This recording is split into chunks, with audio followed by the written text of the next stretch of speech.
85. What happened here? Either your volume or Amy's mute. I have my volume turned off and my mute. Now we hear the reverb. We're all good now? Kimberly is the acting secretary tonight, so could you please call the roll? When you get a second. Okay. Thank you. Claire, Here. Connie, not here. Kevin, Here. Scott, not Nice. here. Gus Gus is coming from the airport. He will be here. and Chris. Here. And Kimberly is here. So there are four of us. We have a quorum. Okay, thank you. First thing on the agenda is a report from the Board of Supervisors, and I see that Marisol is here online. You have a report for us? Hi, everybody. Yes, good evening. I'm literally down the street, but just to be safe, I'm almost there, so I had to be stationary. So give me 1 second. I just wanted to let everybody know. Can you all hear me, by the way? Yeah. Yes. Okay, thank you. I just wanted to let everybody know that at this Tuesday's board meeting, we learned that there may be federal funding reductions where $600 million could be affected. This is all in the video that was recorded for the meeting. There is also a sales tax decline of 10% since the last 2 years. I also wanted to communicate that the vehicle license fee from the state is not guaranteed, and we're looking at a figure of about $121 million. And the last announcement I wanted to make was that Supervisor Mueller and Supervisor Jackie Spear had created an ad hoc committee for the wildfires, and that was to learn from what had happened in Los Angeles or Southern California. So out of that, there will be an upcoming event, April 26th, at the San Mateo Convention Center with more details to come. And that is all for my announcements. Thank you. Any questions for Marisol? Are there any other representatives of any other government bodies that have reports for us tonight? Wait a second. I see that Amy McVicker is here. Did you have a report for us? Not necessarily a report per se, but yes, principal at Fairlawn View Elementary School. I recently reached out to Greg and MCC to inquire about anyone's willingness to participate in a project in partnership with our school as well as the Department of Public Works. We just received a grant thanks to Vanessa Castro from the Department of Public Works and Carlene Foldenauer, who was instrumental in coordinating all of this. We've received a school travel fellowship grant, and so we're looking to look into ways that we can improve the safety of students and our school community members on their way to and from school. So we're really excited to get started on this work. We've got one of our school site council members who is very interested in improving school safety. And there goes one of the cats to Zoom bomb right behind me and make my proposal seem very official. Anywho, but yes, we were hoping to see if there was any willingness to participate in this group. And I know Gus had expressed some interest, so looking forward to hearing from the MCC. So if anyone else wants to get in touch with Amy McVicker about safe routes to school in Montera, please do. But Gus is definitely into it. I think Kevin is representing GCSD tonight. Chair Claire. What? Sorry, Chair Claire. I just wanted to add something to that. Is that okay? Yeah. Okay. This is Marisol again. Thank you, Chair Claire. I just wanted to mention that. Thank you, Amy, for mentioning that also. I wanted to also be, I wanted to thank the Department of Public Works for, and Director Ann Stillman for submitting this application. So we were informed after this had been raised at the MCC various times since I think late last fall. We had addressed it with Director Ann Stillman, and so they had made some assessments and then submitted the application. So I wanted to just say thank you to the director as well. Thank you.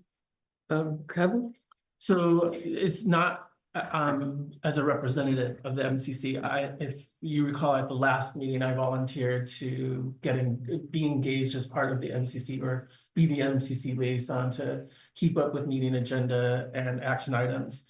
And as it turns out, since the last meeting, I just wanted to announce that the GCSD has officially launched their formal news survey regarding the Burnham Strip Community Center project that is live, and it's accessible on various social media sites. It's on Nextdoor, and I think it's on their site as well. But I will just continue to update this group about the outcome of that. I know that they're trying to survey hundreds, if not, 1,000+ community members regarding that project.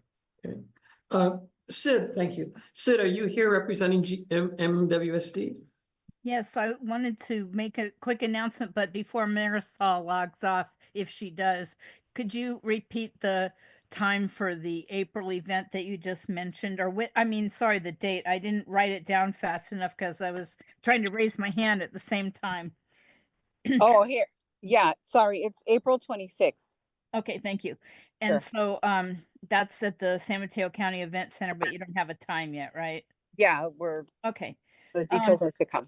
All right, so last week there was a bad storm, and it took out the power line across Highway 1 from Carlos Street over to MWSD's office, and they did fix the power line the next day, but unfortunately Comcast couldn't get out there fast enough to repair our internet, so no internet, no Zoom. So we are having our meeting tomorrow night at 7:30, and it's considered a special meeting because it's not our normal time to have one.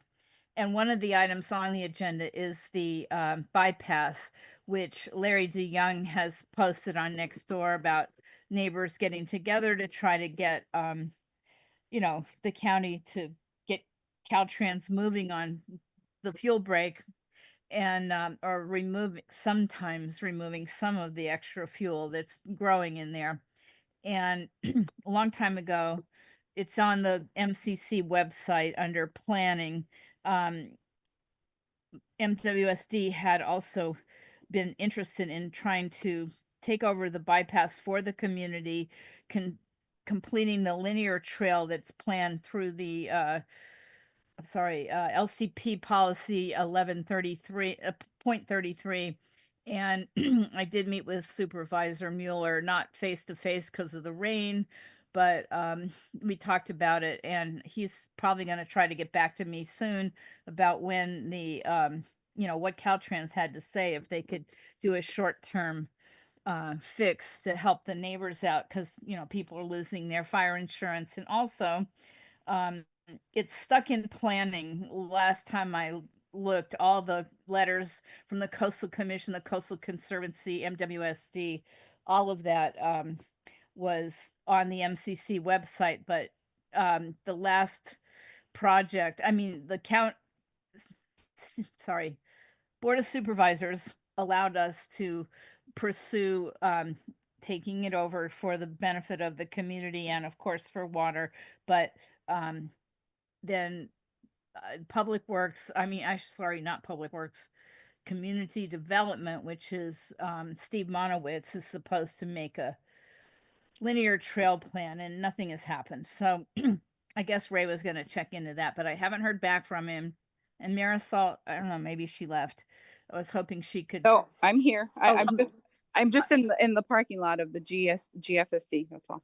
Okay, well, maybe you could just possibly, if you talk to him or leave him a message, that I did leave him a voicemail, And if you could let me know what happened since last week when we talked, because our meeting is on Thursday. So he didn't respond to my text today, but anyway. So tomorrow at 7:30, MWSD is having their meeting and the bypass is on the agenda. Thanks. Thank you, Sid. I think that Greg Diegues has a question for Amy that he wants to ask now. So go ahead, Greg. Right. Amy, I just want to clarify, is this the issue we brought up and documented 3 years ago and then 2 years ago? And are you hopeful that the actions taken are going to finally resolve the signage and safety issues near the school? Is that the intent? Well, the intent is to work in collaboration with DPW to come up with some hopeful solutions to some of the issues we brought up. And yes, thank you all for your support in submitting letters of support in that as well. And so some of the ideas that Vanessa Castro from Department of Public Works had brought up would be temporary curb extensions along or at the intersection of 3rd and LeConte, a 15-mile-per-hour speed limit pilot with traffic calming, and then working with a planning firm to come up with a best practices manual for the county to help address the concerns that we've raised. So these are some ideas that we're hopeful that we will be able to pursue. It will just depend. But yes, Okay. I have a meeting with her tomorrow, I believe, and with Carlene Foldenauer as well from Safe Routes to School. So we're looking forward to essentially coming up with a team and working on this good work. No question. Thank you. Yes. So I'm just curious, you mentioned the 15-mile-an-hour zone. So is that just within a specific like radius, or is it for will it be during certain hours?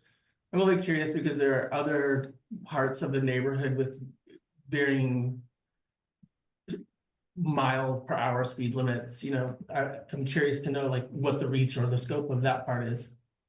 Right. And at this point, it's just an idea. We haven't gotten into we haven't even begun the work. At this point, we're just assembling the team. So I don't have the specifics on that, but I would assume it would be at certain times within our route to school for our busiest route. That's a good idea. Okay. Thank you. Thank you for the questions, and thank you again for the support. Okay, we'll move on to public comment. We can take comments up to 3 minutes on anything not on the agenda. Is there any public comment on something not on the agenda tonight? I think you want to go. What? Is that where you want to No. Okay. So I see no public comments, so we'll close public comment and go on to announcements. Greg? Claire, I had my hand up. Greg, you have public comment? Go ahead. Yeah, Sid beat me to it, but I wanted to not only comment on the fact that there's this group that's been formed about the wildfire danger from what's called the Martini Creek bypass, that spear of eucalyptus trees that aims into the heart of Moss Beach in Montara and is near the Fair Longview School. But in addition, there's another group that's going to meet with Ray, our wildfire warriors, as I call them, from El Granada, that want to talk about the wildfire danger there.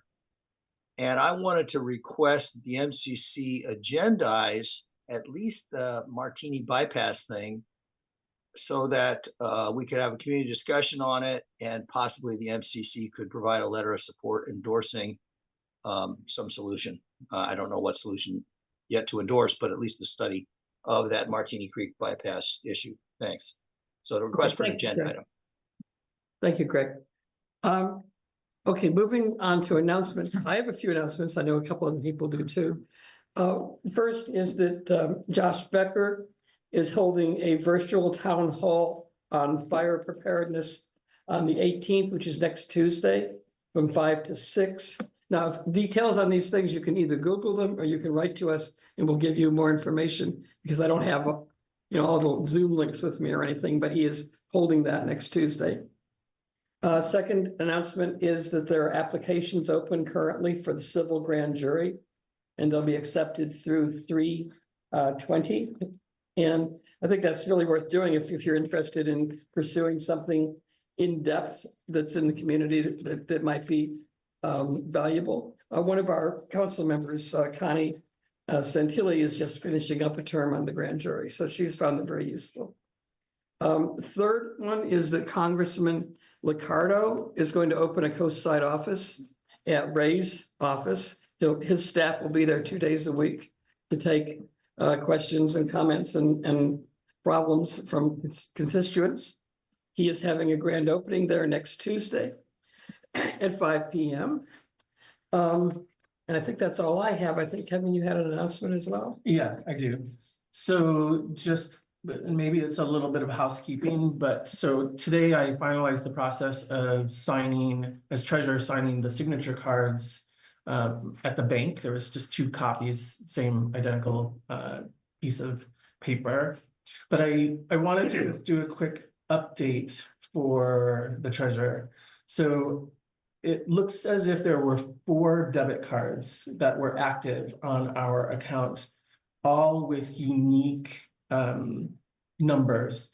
They were assigned to various members of the outgoing and the current council. So upon signature, I deactivated all of those. I've ordered a card for Claire and I've ordered a card for myself. Kimberly, I did not know if you wanted me to order one for you, but those should arrive directly to the address that they have on file for you, Claire. And then I also wanted to just mention that we do have 1 recurring charge on there, which I think we discussed at a previous meeting for MailChimp of $26.50. So as soon as I receive the debit card to the bank, I will call MailChimp. I have the direct number and reauthorize those monthly charges of $26.50. Yeah, because they're automatically paid. Yes, and then I do have the current balance if anybody is Yeah. curious about that. In our account as of today, it's $11,223.03. Thank you. Any questions for Kevin? Or for me on these other announcements or any other announcements? If not, we'll move on to the consent agenda. There's 4 things on the consent agenda. There is the approval of the minutes for January 22nd, the approval of the minutes for January 25th, which is the retreat, the approval of a proposal for a peer review contractor for the stormwater report, and the approval of the draft Montera Mountain follow-up letter with the cover letter that Chris wrote. Is there a motion to approve the consent agenda? I motion to approve the consent agenda, but I do have one question regarding item C. You have to pull it then. I'm sorry, You have to pull it. pull it. Okay. So then I guess I approve, but I pull C. No, No, you're asking to pull the item from the consent agenda for discussion. Okay, so I'd like to pull line item C from the consent agenda for discussion. okay. Yes, And I would like to pull item D, just because I have a couple of suggestions for the letter. okay. So we're left with approving the 2 minutes. So we have a motion for that. I motion to approve. Okay, I'll second. Could you call the roll, please? Yes. And Kevin, Yes. Here, Chris, Yes. Claire, Yes. Kimberly, yes. So we'll go back to those other 2 items when we finish the other things on the regular agenda. The first item on the regular agenda is an update on the Coastal Design Review Committee. And Camille Leung is here to help us with that. Would you like to use the podium or would you like to use the table or where would you like to be? isn't like, I can be at the 2. I don't think I need a mic. I think I'm maybe. So people. Long enough, and at least I can face you. But you have slides. People now. Is there a way you can share my slides? Can you do that from the- no, I can, not unless somebody else has them on their PowerPoint. I think she sent them. They're attached to these, to the website. There. If someone can bring that up, that'd be great. But I guess the purpose of my visit Hello, good evening, MCC and public. Is that we heard that there's been some new MCC members and whether anyone's been through the process or been out to a CDRC meeting. It's good to have a good overview of what the CDRC does. And who's on the CDRC as well as vacant positions on the CDRC for which we're seeking people applications. for Camille, many I can spots. put your slides up if you want to wait just a second. Oh, yeah. I'm just kind of Um, like, You need to So- be, I need to be a co-host or something. I also have them. One of us should be a co-host. I will make you both co-hosts. Okay.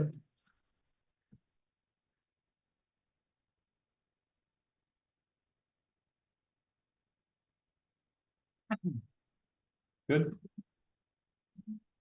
Yeah, there it is. I Okay. think, Good. yeah. okay.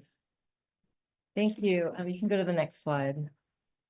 My name is Camille. I'm a senior planner at the County Planning Department.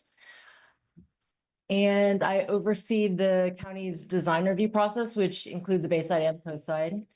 Luis Tepete is actually the Coastside Design Review Officer. He staffs all the Coastside Design Review Committee meetings. I go to maybe about 50% of them. And I work on attendance, payments, being a county liaison from the CDRC back to the director, coordination, recruitment and training. And there's my email if you need to reach me and my phone number. And Bharat Singh is also supporting the program. I have to say he's sort of like a tier removed. And Tim Fox is our county attorney in case there's a question, a legal question. So the positions in total on the CDRC are 2 architects and an alternate. There's community representatives and an alternate. So 1 rep, 1 alternate for each of the communities, El Granada, Miramar, Montera, Moss Beach, and Princeton. And a quorum for voting on any project is 2 members. And then they serve 3-year terms with a maximum of 12 years. And they're appointed by Board of Supervisors. So the CDRC doesn't have, I would say, full jurisdiction over the entire coastal zone. It's just over this area called the Midcoast LCP Update Project Area.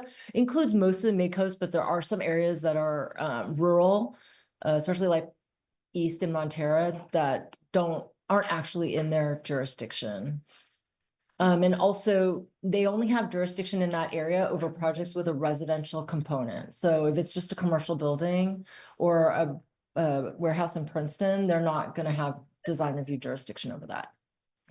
Should I hold questions, Claire, or? What would you prefer? Camille? It's fine, just So on the previous slide, you mentioned on the voting quorum, the number is 2. But are there certain considerations for which type of members? Because I would think if you're voting to approve a plan, that having an architect be part of that voting structure would be critical. yes. So the 2-member quorum includes 1 architect and 1 community member. Can we have 2 architects? I guess we could have 2 architects if it came down to 2. But currently, it's actually kind of a rare instance where we only have 2 on voting members on an item, because if you have a tie, you can't take action. So at the current moment, it is an architect and a community rep. But I believe there are times where it has been 2 architects. But as I said, having 2 people voting on an item is rare. So, yeah, I'm a little confused by that too, because, and maybe I misunderstand, but you said there are 2 architects and an alternate, Yes. and then a representative each from El Granada, Miramar, Montera, Moss Beach, and Princeton. Plus an alternate. Yes, with a quorum of 2, but you that's- can have 3. That's my question. Yes. How could the quorum be 2 if the entire number of people is so much more? I would think the It's quorum would per have to be 4 area. people. So if you have a project in El Granada, it's just the El Granada rep Oh, I see. voting or So the just- alternate. And ideally, if you have a fully staffed architects, you'll have 2 architects and 1 community rep, just for the community of the project. So it's not overall, it's That's just for correct. the specific areas. Got it. Thank you. So this is so that was in totality, all the positions. The current positions filled are, we have one architect and a retired alternate architect, Rebecca Catkin. She's actually subbing in the meeting tomorrow. And the community reps are April Bingham, no alternate for Miramar. For Montero, it's James Bennington and Mark Stegmeyer. For Moss Beach, it's Mark Din and Jillian Martinez. For Princeton, it's John Stedman with no alternate, and El Granada has no rep and no alternate. Just a brief question on the locality specific members or volunteers to the group. Do they have any background in architecture, or are they just trying to keep the, in quotes, vibe of their community intact? No, there's no architectural background required for the community rep position, just an interest in design and the support of the supervisor. Okay. And so I encourage anyone who's interested to apply for any of the open positions, and I have a link on the next slide. So we do need an alternate architect and a regular architect, actually, for that matter. And you can apply at it's the board page for boards and commissions, and then vacancies. So just in terms of process, when a project gets applied for through the planning department, the project planner is assigned and checks also the zoning requirements for the project. And then once we have found that it passes that, and we've routed it to fire and Department of Public Works and, you know, water and sewer, and everyone signs off, that's when it goes to design review for them to vote on. There are projects that are exempt from design review because they're either too small, or they, you know, they're just very minor. Those are really the reasons why anything would be exempt. There is still some formal notification. There's a poster posted at the front of their property. And anyone can comment on those for 10 days. Otherwise, it goes to the full committee under a design review permit. So we have two types, or maybe like three types of standards. We have standards in the design review chapter of our zoning regulations, and there's the ones that the CDRC uses most are the 1 and 2 family residential development that most people are familiar with. We also have the community design manual that we use for mixed use projects, which are, I'd have to say, pretty few. And design review standards focus on areas of design such as site planning, building shapes and bulk, architectural styles, facades and articulation, roofs, styles, materials and colors of a building, landscape walls, pavement, lighting, it's like site work. And pretty much in all these cases, it's whether it conforms to the topography and whether it is compatible with other homes in the area. I think that's mostly what we're looking for, what they're looking for. Wow. Yeah. So prior to the meeting, there are notice requirements. There's a public notice that goes out to 300 feet, property owners within 300 feet of the project site. There's a site poster with the meeting date and the time and the item number for the agenda. And in some cases, and hope, you know, it's at this point, story polls are not required. They can either do a kind of a rendering poster posted at the site, or they can do story polls. We've been encouraging everyone to do story polls because that's what the neighborhood wants in terms of someone being a neighbor to a project site.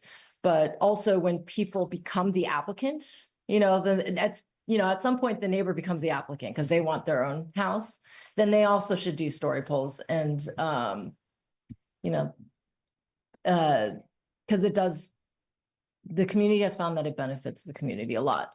Yes. So wouldn't you need to require both if there's some aesthetic component that individuals want to take into consideration in addition to polls for size or scope? In addition to polls? Yeah. I would say story polls are pretty much the best demonstration of scale. I've seen scale models. Well, I know in terms of scale, but then in a previous slide, you mentioned keeping consistent with the topography, and there was some very specific aesthetic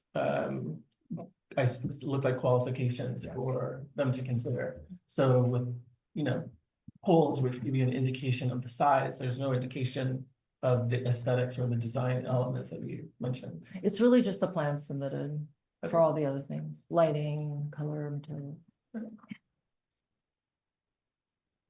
Okay, so then, prior to the meeting, it's the public noticing and demonstration of scale. And then there's a posting of the agenda on the website, on the meeting website. You can Google San Mateo County Planning and Building and then click public hearings and then go to COSI design review.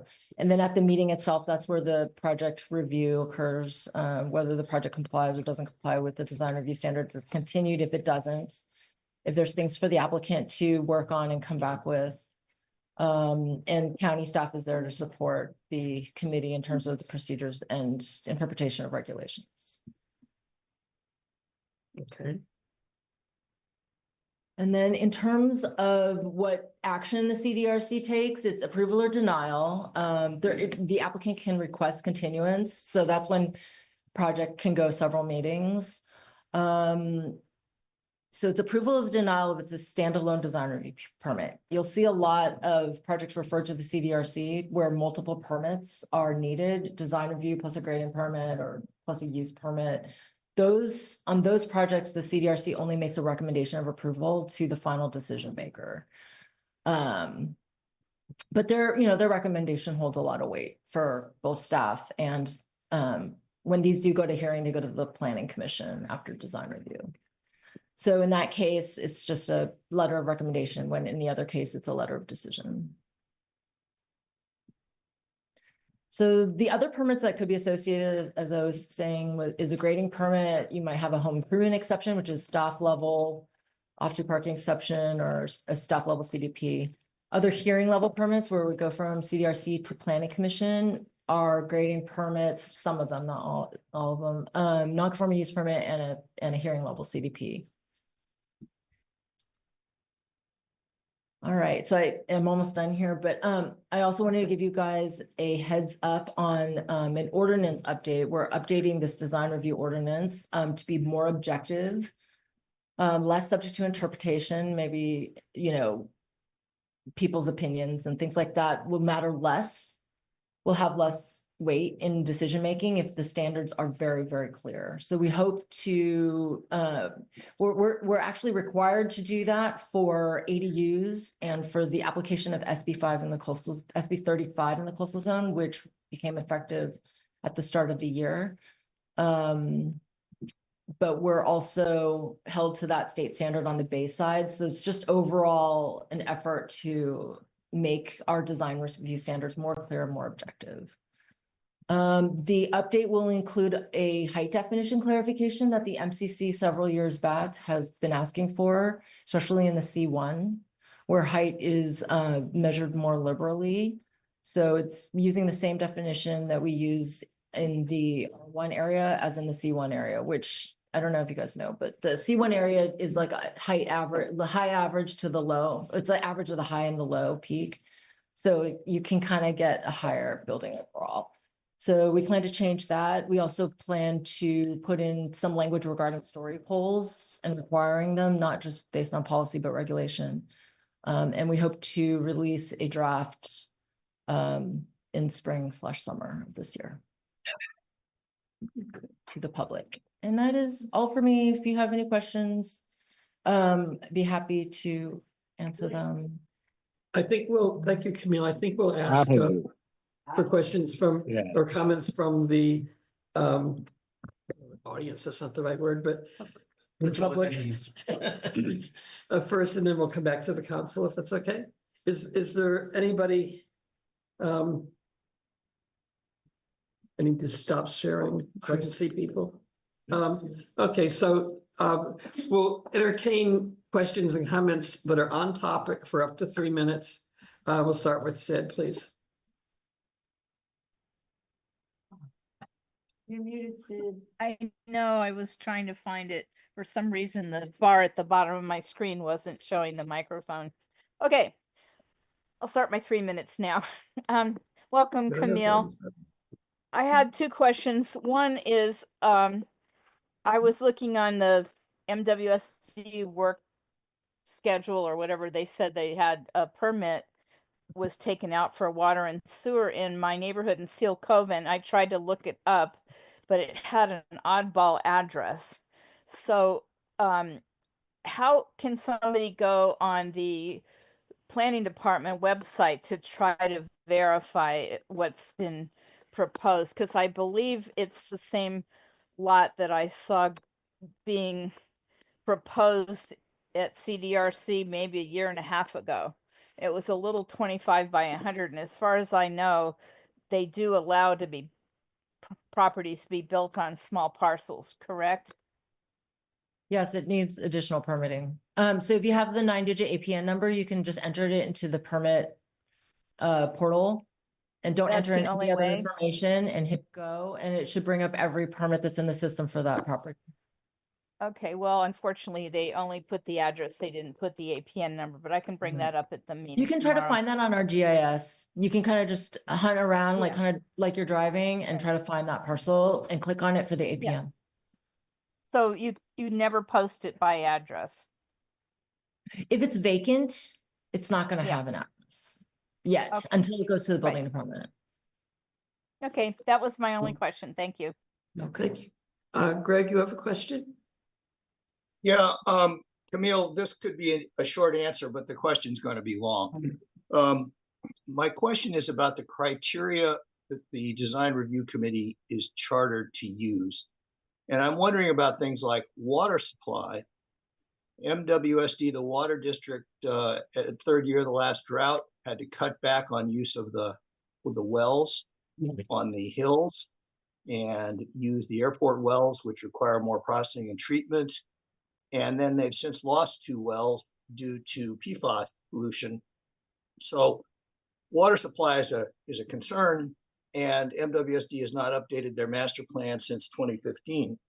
Secondly, we have concerns about wildfire and the increasing density and reduction in defensible space by things like ADUs. And I noticed there was a deck permit variance granted, presumably that deck is flammable, raised concerns that we're increasing wildfire risk by packing more people in here. Then the stormwater report we've done has shown that the creation of all these impermeable surfaces without appropriate stormwater management is costing people tens to hundreds of thousands of dollars each to defend their homes against stormwater. So every impermeable surface we're creating is exacerbating that problem, and we see no plans for improved stormwater management. And then finally, we had the tsunami where a police officer from Pacifica was almost killed in the rush to get off the coast. We don't have the evacuation capacity or even the hope of one because of the visitors who are here. They won't even know what the procedures are. So all of these questions of health and safety and sustainability, are any of them criteria for the county's design review? Yes. So for WUI, if it's in the wildland urban interface, the fire department makes sure that the exterior materials are fire rated at the time of planning submittal. So the fire always gets a referral, including well, there's no design review or planning review for ADUs for the most part, unless they're seeking some type of exception. But fire would review those ADUs at the building stage. And then in terms of stormwater, we do review stormwater at the planning stage. The post-development offsite runoff has to be the same as in the pre-development condition. And that's been our long-running standard for decades. So we do review both of those things. I think, did you mention something else? Well, evacuation and water supply. Tsunami. The tsunami caused the evacuation test. That was my point, was the evacuation. We'll have more to say about the stormwater issue because the science behind the county standards is flawed, but we'll prove that in our upcoming report. Okay, Camille, if I can, correct me if I'm wrong, but I think there needs to be a distinction made between what the planning department in general does and what CDRC does. Yeah. when you get things at CDRC. Yeah. You're only one voice in the whole planning process, I think. And all these other things that people have brought up about water and sewer and fire and whatever.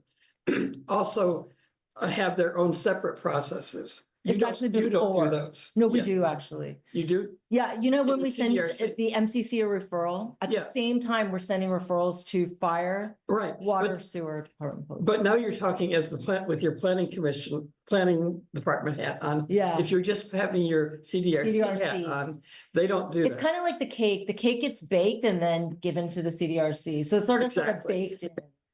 Exactly. We wouldn't bring it to the CDRC unless everyone signed off. They have a designated water connection. But yeah, that's right. Greg mentioned water. So the CDRC is the icing on the cake, That's right. and it deals with how things look and how they work together. Yeah, that's correct. When all the site stuff is kind of like approved and ready to go, right? Not approved, but reviewed. Right. Reviewed to comply. Yes.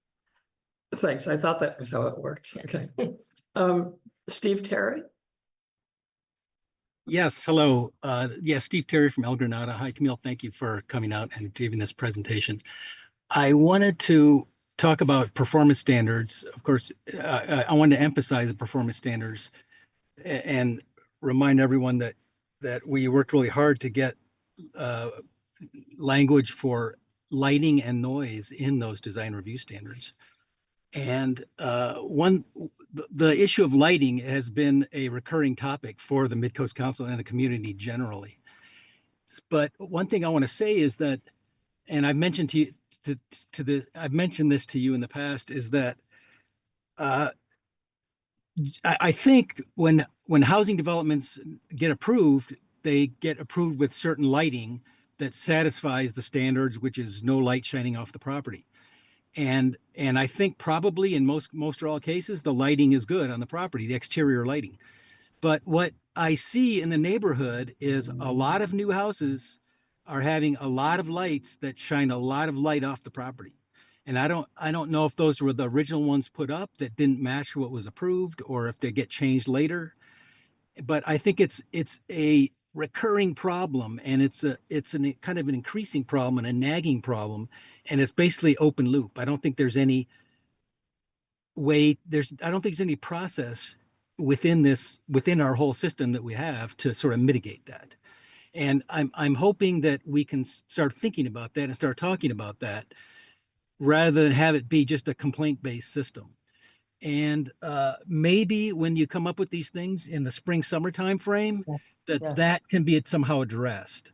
And Absolutely. I've kept that in mind in my draft. thank you just to very let much. know. And what I would encourage you, that I see you're there in person, which is fantastic. I would encourage you to drive through El Granada on the way back and just go up and down a few streets, and you'll see a lot of bad lighting. And some of those are brand new houses. And you know, I don't know what the best way to deal with that is, but I think we need to have some sort of bad. I think we all know like flood lighting is bad, and whether it's downward directed and shielded, which is something that's required at design review. But if there's any other things that you find that are bad, then that would be a good thing to bring up during that process. And I'm hoping I can comment in that process when it comes up, but I'm hoping we can do something like for lights that are grandfathered that were there since before 1998, is maybe we can put some process in place where neighbors get notified that, hey, we would encourage you to change your lighting, or I don't know what. But that's what I wanted to emphasize. Thank you, Camille. I don't see any more public comment, so we'll move back to the council.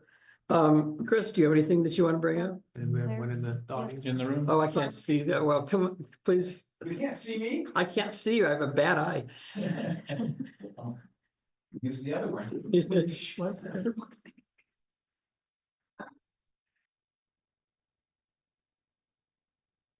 Hey, Carl May, Moss Beach. Does the design review committee sort of working backwards have any influence on building materials, that sort of thing? The fires in LA bring up a lot of things that we have complained about over and over again, including the last time the coast side was rezoned and everything else. And there's a lot of foolishness. We had bad fires in the Oakland Hills at the end of the 1980s, and lessons weren't learned. And if we see what places survive and what places didn't survive and so forth in these current LA fires, there are certain things that work, and those certain things have been promoted for a long time. But I'm wondering if there could be some set of rules that, like when a house is re-sided, for example, that there be non-flammable siding used, I like believe that's already in the fire code, like because all of, hardy plank or something like that. yeah, if it's in a WUI, it's subject to those fire rated exterior materials. But I have to say, it's not really design review, because it's, Yeah. more about colors and stuff like that. Yeah. But fire code dictates the exterior material. Okay, but is the fire code uniform for our whole coastside area? Because this whole area is subject to wildfire. Yeah. And one of the other things that, and the last time this whole area was rezoned, they rezoned it for like the density in San Mateo or Burlingame or whatever. The setbacks are terrible on the coast side. 5-foot side setbacks, 20-foot front and rear, that kind of thing. The closer structures are together, the more chance the fire is going to go from one structure to the next. In a wind-driven wildfire, this is sort of irrelevant, but if it's not a wind-driven wildfire, those setbacks can have a big influence. Recently, or not recently, about 10 years ago, house burned down in Montera, and they were able to save the house next door to it because it had like 15 feet rather than 10 or whatever, that kind of thing. Does that stuff come under review at the design review? No, it's just the required setback, which is, like you said, 5 feet for structures under 16. And if it's above 16 feet, it's 10 and 5, typically 15 total. So long as they comply with that, I don't know that we're changing the setbacks to get larger. But we're just doing zoning. But, take a drive through Pacific Palisades or whatever, or Yeah. and those areas, and you can see the effect of not having sufficient space. You can see the effect of not dealing with vegetation and so forth. Yeah. Okay, Carl, I think that's about it. Thank you. You bring up some good points. Once again, I think it's a question of the overall planning process as opposed to just the CDRC. But we'll move to the council. Chris, do you have any comments? Yeah, sure. I'd like to follow up on some questions about story poles. My understanding is that at some point in the recent past, the last 4 or 5 years or so, there was kind of a shift away from requiring them and instead providing as an alternative the option to do some like a 3D visual simulation of the size and massing of the structures. Is that right? That's right. And it sounds like by your statements tonight that there's maybe kind of a shift headed back towards story poles. There was a community petition. The CDRC generated a letter, I want to say 2 meetings ago, supporting the requirement for story poles. So previously, we all required story poles, quote unquote required, but we didn't have the legal authority because it wasn't in the ordinance. And then when that's challenged, we don't have anything to fall back on. So we had to sort of soften that requirement. And that's what happened, 5 years ago or so. So because there's community support for story poles, I did incorporate it in the update for the design standards. So that'll be up for your review later this year. And you feel like that, is it a case where this, like the use of story poles versus a simulation that people are just are able to get a better sense of what the structure is going to look like from story poles versus a simulation? Did people say that they were not comfortable or not. I think the neighbors not want able- one thing and the developers want another, because it adds cost. Yeah, I understand. And it's very not always secure, with winds and stuff. Yeah, So you kind of see it both ways, but I think where it landed with the CDRC, and they considered all these things, was they still wanted to support it. and so you're working on as part of an ordinance, or you're working on a new ordinance that would make it a requirement? And that new ordinance would pass through what process of approval? It would go through CDRC for just kind of feedback. Then it would go, we would send it for MCC. They can just, you guys can decide whether you need me to come back out and speak about it. But if you're fully behind it, you can issue a letter or whatever. And then it would go to Planning Commission for a recommendation for board adoption. And they would have to get certified by the Coastal Commission after that. And so the public would have the opportunity to weigh in at planning commission Yes. review level. Yes, several opportunities, between the CDRC, the Planning Commission and the board. Okay, great. Thank you. Gus, you have any comments? I don't have any comments, but I thought that was a very thorough presentation. It's nice to meet you in person. Yes. Thank you. Kimberly? I also want to say thank you for coming in person. I'm really excited to meet you. So thank you Oh, for coming thanks so much. out.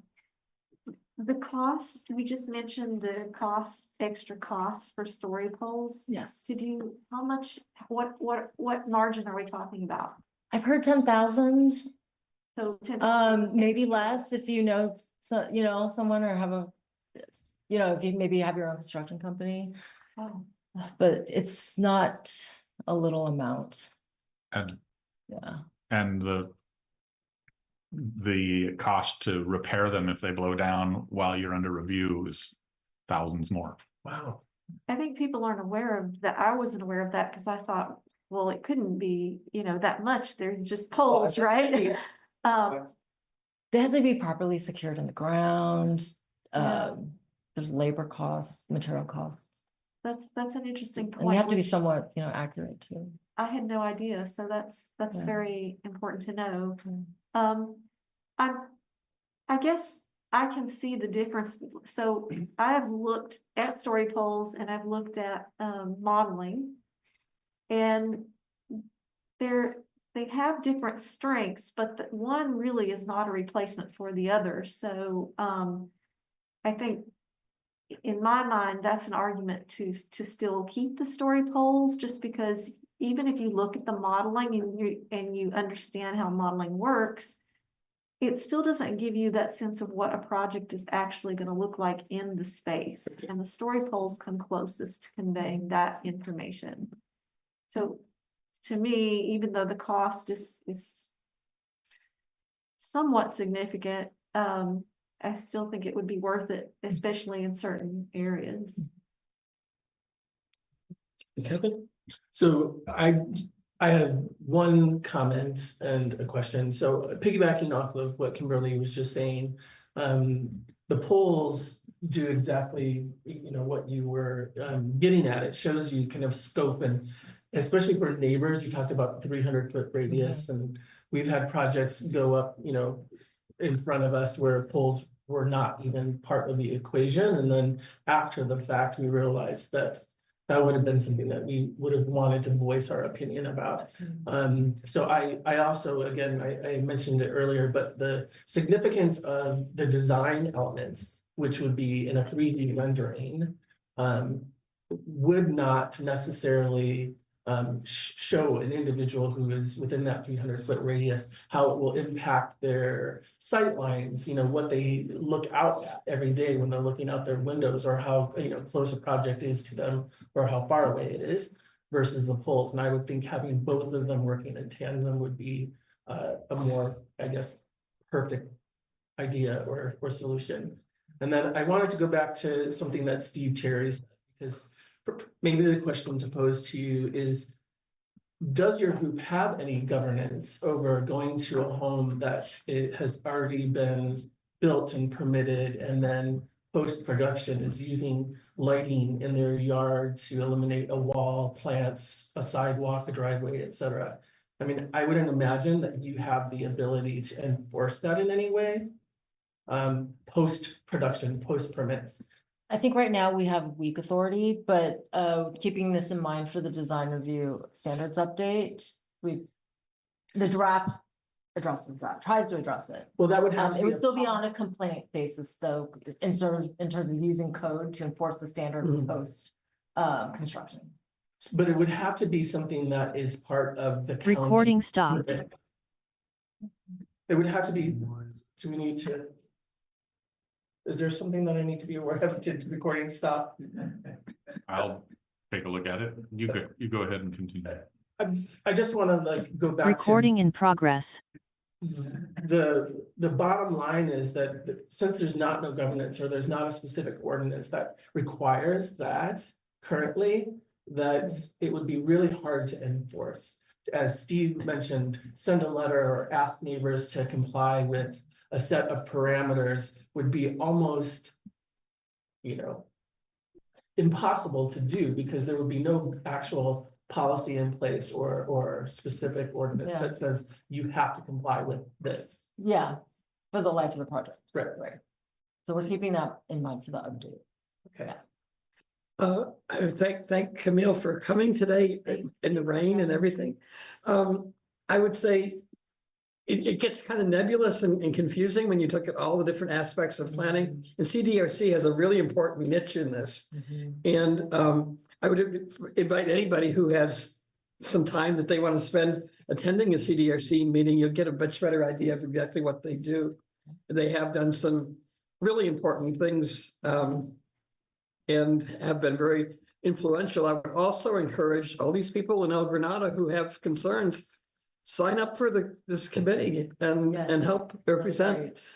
Yes, definitely. Can I just add, Camille, for your reference, Claire, myself, and Chris are the planning group for the Oh, okay, MCC. great. So Good when to you know. receive our comments, it's the Okay. three of us that are reviewing. Great. Thank you so much. Okay, thank you. Thanks for coming. Thank you.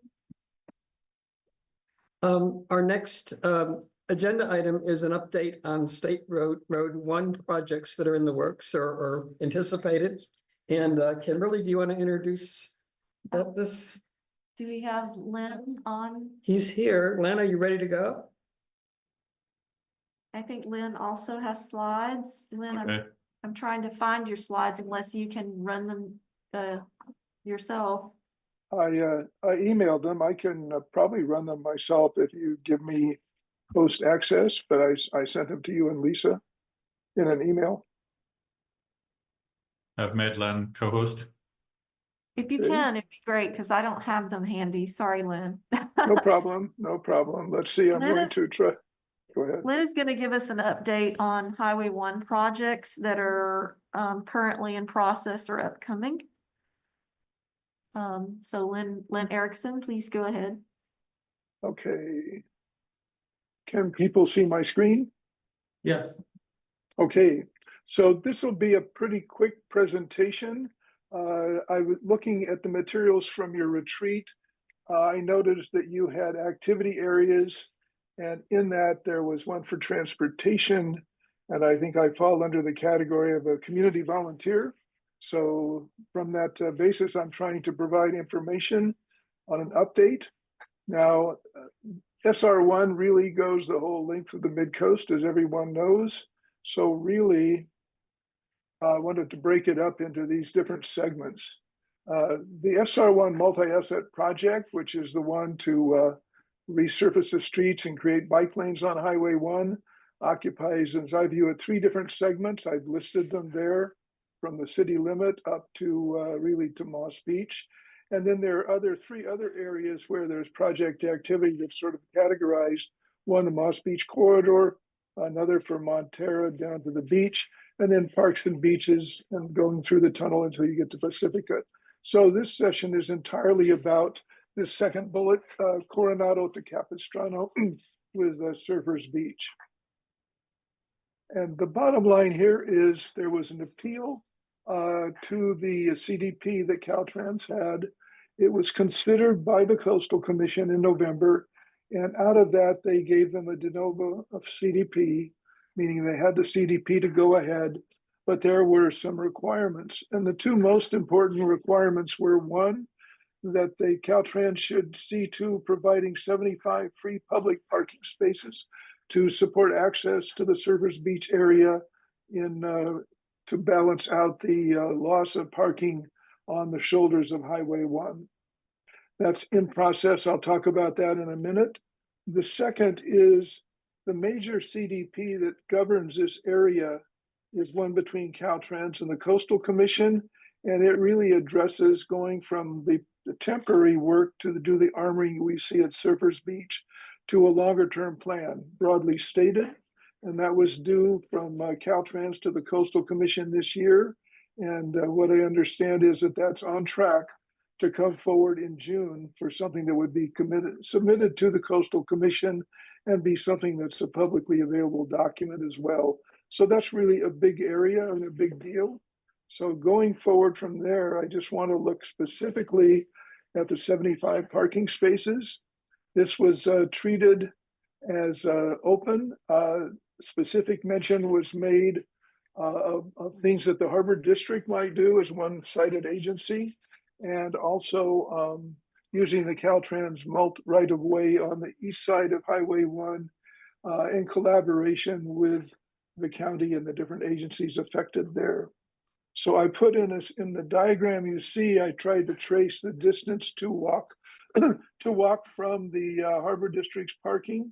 You'll see that in yellow, and follow that line going down across the highway to the Surfers Beach area. And I put a pin in nominally where the stairway is that's to be repaired. The other way to get there would be using the Caltrans right of way, and that's reflected in the red line that shows going from that area to the crossing at Coronado, and then over there. And the one's about a quarter of a mile and the other is a little over a half mile. These are very rough things taken off Google Earth just to get a sense of what's there. And so on this, the Harbor District did send a letter to the MCC. All the members should have received it. That was last month, in December, and on approach that they might take. And I've stayed in touch with both the Coastal Commission staff as well as the county, and I don't know that there's been any discussion or connection yet between Caltrans and the county on those things. That being said, the item here, the next one that I mentioned again, this CDP and it's coming forward is really the major player in this area. It's well represented and discussed in the MCC's website. If you go to the project area, and basically there was some indication of some of the parts of it in a report Caltrans submitted for the appeal, but really where they're going long-term, and presumably this would have to deal with the issue of, are we going to leave Highway 1 exactly where it is or have to change it, and other major things like that. And consequently, it really sort of puts a hold on some items until that comes forward. So it certainly, there's something the MCC should keep its eye out for it as it comes forward. So those are really the two things that I did to bring to this meeting. And then looking at these areas here, there are various things going on, but I think those, I would consulting with Kimberly and other people on the MCC to try to look at where further attention is needed. And I will stay in touch with the different parties that are working on the 75 parking spaces. So with that, I could take any questions or comments. Thank you, Leonard. Are there any questions or comments from the public? Is your hand up, Carl? No. Okay, I can't see. Okay. So, council, start on this side this time. Quick, Kevin. Sure. Len, thank you for that. That was very informative. I have a question, and maybe it's something that has been discussed in this format prior to my coming onto the council. But in terms of, you're talking about the Highway 1 parking, removing that. Is that something that you could provide more detail about. I'm always just curious as to how they would regulate that, if it's how it's going to be enforced. But then there's also an overflow problem. In your map, you showed in the red that Caltrans area. It looks like that's the road that is along the side of the fire department that goes up to the post office. There always seems to be excessive parking there as well. And is that also being considered if there's going to be some kind of regulation for that moving forward with the 75 parking spots? Sure. Well, basically there was the Caltrans right of way. That's that area right adjacent to the highway. If you see the blue, that represents going into the coast there and at Obispo, and then Obispo gets you to other parking there. And I think you all know that that's relates to a project that GCSD going on for a park there. So that could be part of the issue. I mean, part of the solution. But again, that takes conversation of people to look at that. Thank you. If you go to the website on the it's under the transportation. The multi-asset project is described with all the different pieces of it, and it's very useful and helpful to see what's going on there, going back 2 or 3 years. Thank you. Kimberly? I don't have Yeah, I think Gus. No questions, but I just want to thank you, Len, for your longstanding leadership, not just on this specific transportation issue, but on transportation broadly on the coast. Okay, thank you. Okay, with that, I'll Chris? sign off. No, wait, one more. No questions from me. Thanks, Lynn. Okay. now Okay. you can- No, Sid has a question. Community. Community has a question. Yeah, I couldn't find go ahead, the Dan. raise hand feature fast enough again. I just was gonna ask Len if, I noticed this week they were painting the curb red finally. It's gotten so worn down and covered with sand and weeds. But along Surfers Beach, they painted it red, but, are they actually planning to, for sure, take out the parking on the, east side of Highway 1 by Surfers Beach, or is that kind of up in the air? No, they had a supplement that was presented to the commission for review, and there's a link to it on the MCC page. Okay. Describes in some detail that issue, and the plan I think is really from Obispo all the way to Coronado. I mean, from Capistrano to Coronado, going from to Coronado forward to Capistrano. That area would be all posted no parking. Okay, when is that gonna start? Do you know? The timeline goes, they have to, by the end of this year, bring a plan to the Coastal Commission Executive Director and get that approval to go ahead. So that's when it would get reviewed at the end of this year. And then that would be part of the construction in the second year of the multi-asset project. So the soonest it would come into play would be 2 years out. And the lawsuit that you and Catherine put together, that went nowhere, basically. That was an appeal. That was an appeal. And Sorry. it basically, the response of the commission was the 75 parking spaces that I mentioned. But those are not on the highway. No, those Okay. are, if you look, yeah, they're not on the Okay, highway. I'll look and see if I can find the report and read it. Thank you, Len. Bye. Sure enough. Thanks for all you did. Okay. Okay, that's it. We had actually closed public comment on this item. I am gonna Steve, if you have something to say, I'll let you say it, but we did close public comment. I'm sorry. Yeah, are you saying you already closed public comment? Yeah. I'm But sorry. if- Thank you but for I'm- but letting I'm me giving speak. you Thank you. I'll grace try to be brief. Two things. One is that it looks like there's suggestions of putting a parking lot up on the east side, up north by Sam's on the Burnham Strip. And That's right. That is the proposal. The MCC received a letter from the Harbor District manager on this project, and I've given it to the MCC to post there. But yes, that's exactly. I think I saw that, but I don't think that letter actually stated that's where they want to put it. They have property on the west side, which would be a better No, place to put it. they had a very clear map of that. If you want. The map, yes, but not the language in the letter.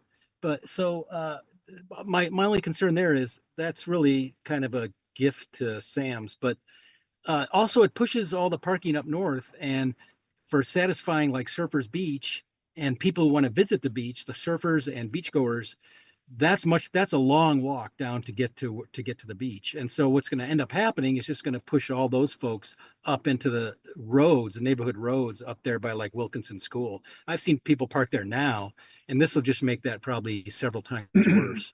So that's not a very, that's really gonna, that solution is really not very good and needs to be thought out a little bit.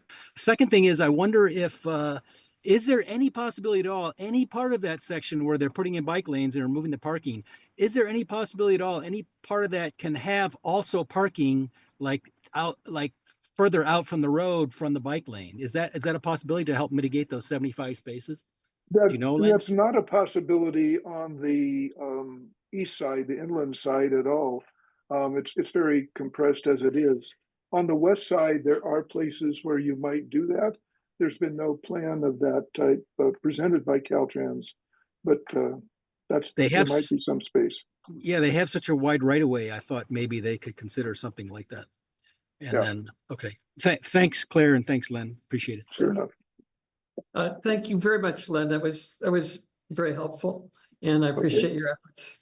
Good enough. Good.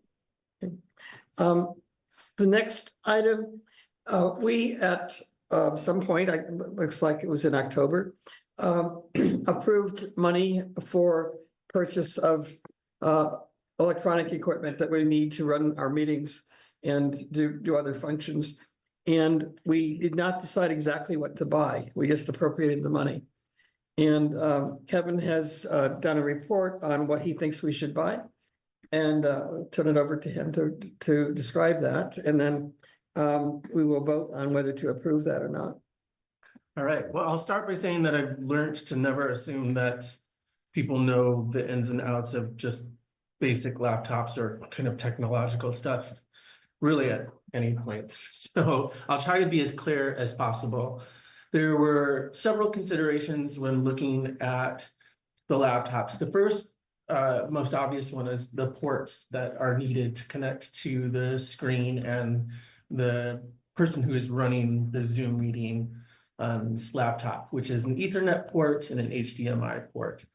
The HDMI port is fairly common on most laptops. The Ethernet is almost impossible to find at this point.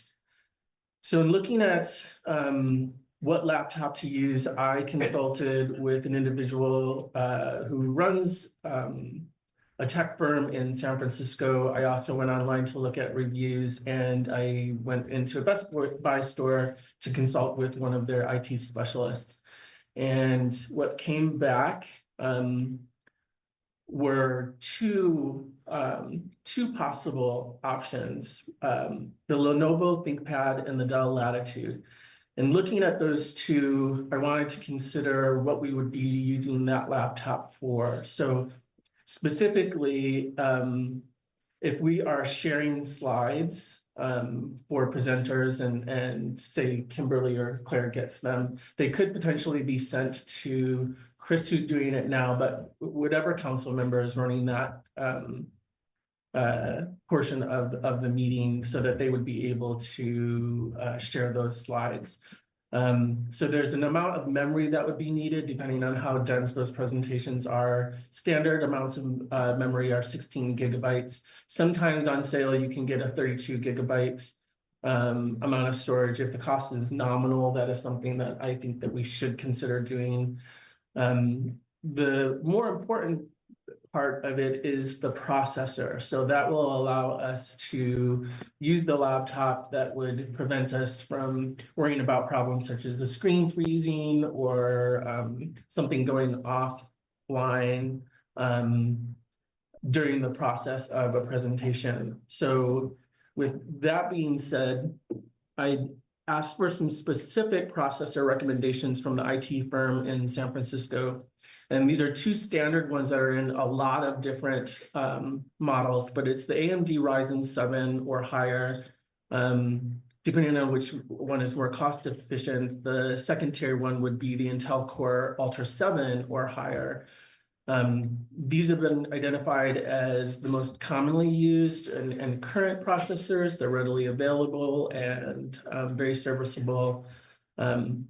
The two brands that came back that have all of these kind of components built in and accessible were the two that I mentioned, the Lenovo ThinkPad and the Dell Latitude. But there are ranges of those models. The only consideration in looking at which one we would want to buy is looking at the way that they are either on sale, which ones have just kind of the baseline requirements for a computer. A lot of computers come with a lot of bloatware that slows down the system, can trip things up. They're preloaded with games and other kinds of suites.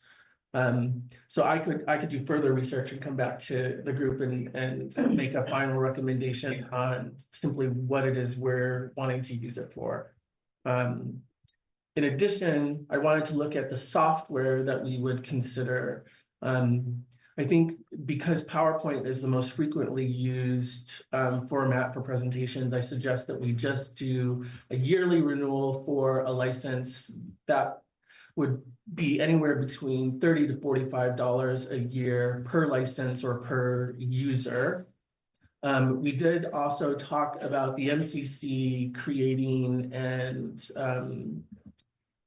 managing a newsletter, and I volunteered to create that. I know, Gus, you mentioned that you would help in terms of content and edits.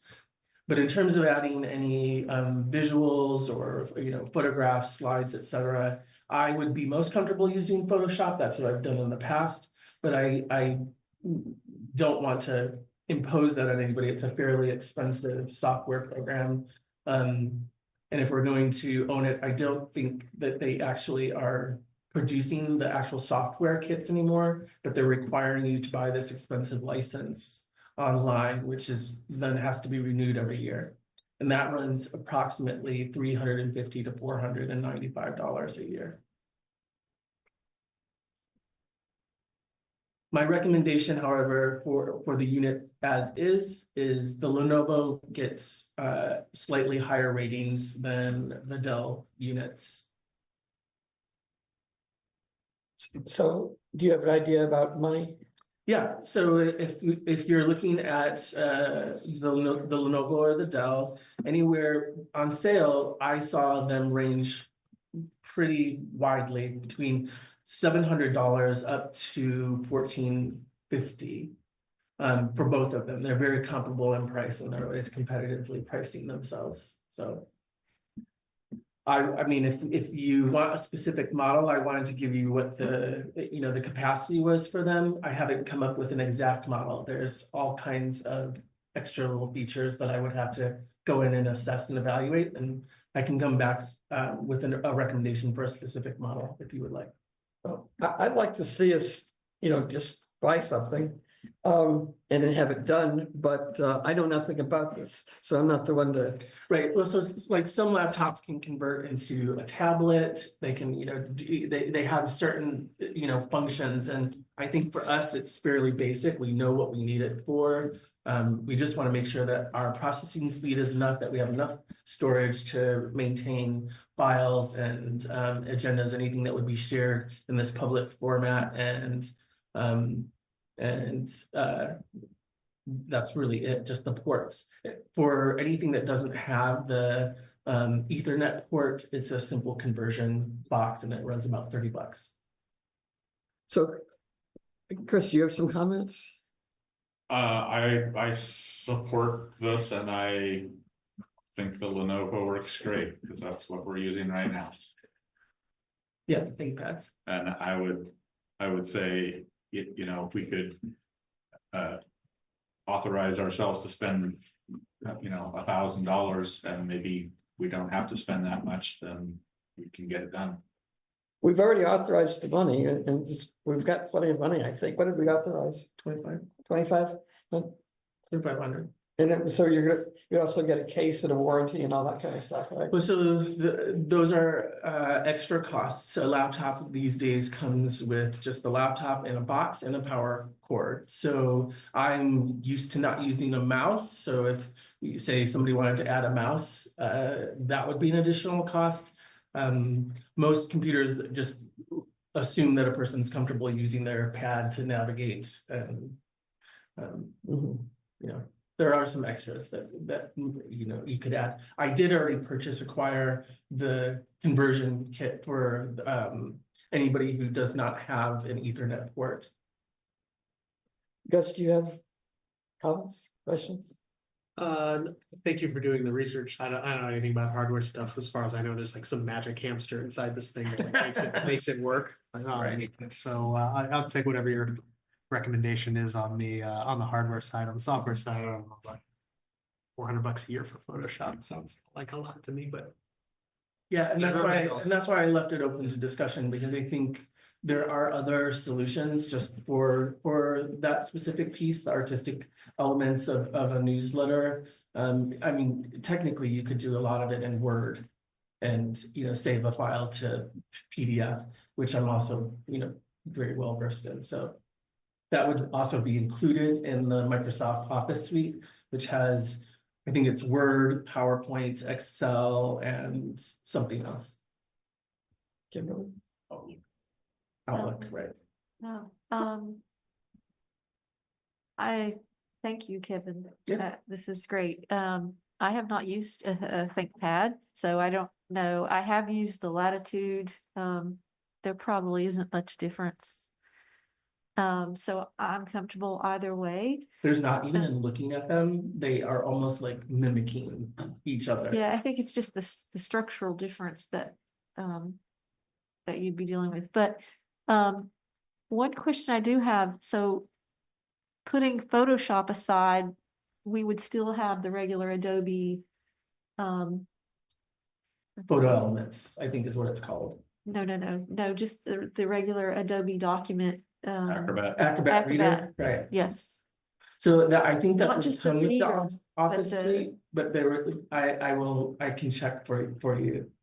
So there's there's two steps up from Reader where you can actually alter the documents. And I think what we had, and Greg can answer this question, that we had the ability to edit the documents. That's right. Yeah. And so I don't know what the cost is. My laptop came with that built in, the ability to look at, review, and edit. So I can find out, well, when picking a model and buying it, I can either make sure that that's included. And I would also recommend that we buy a simple laptop protective case.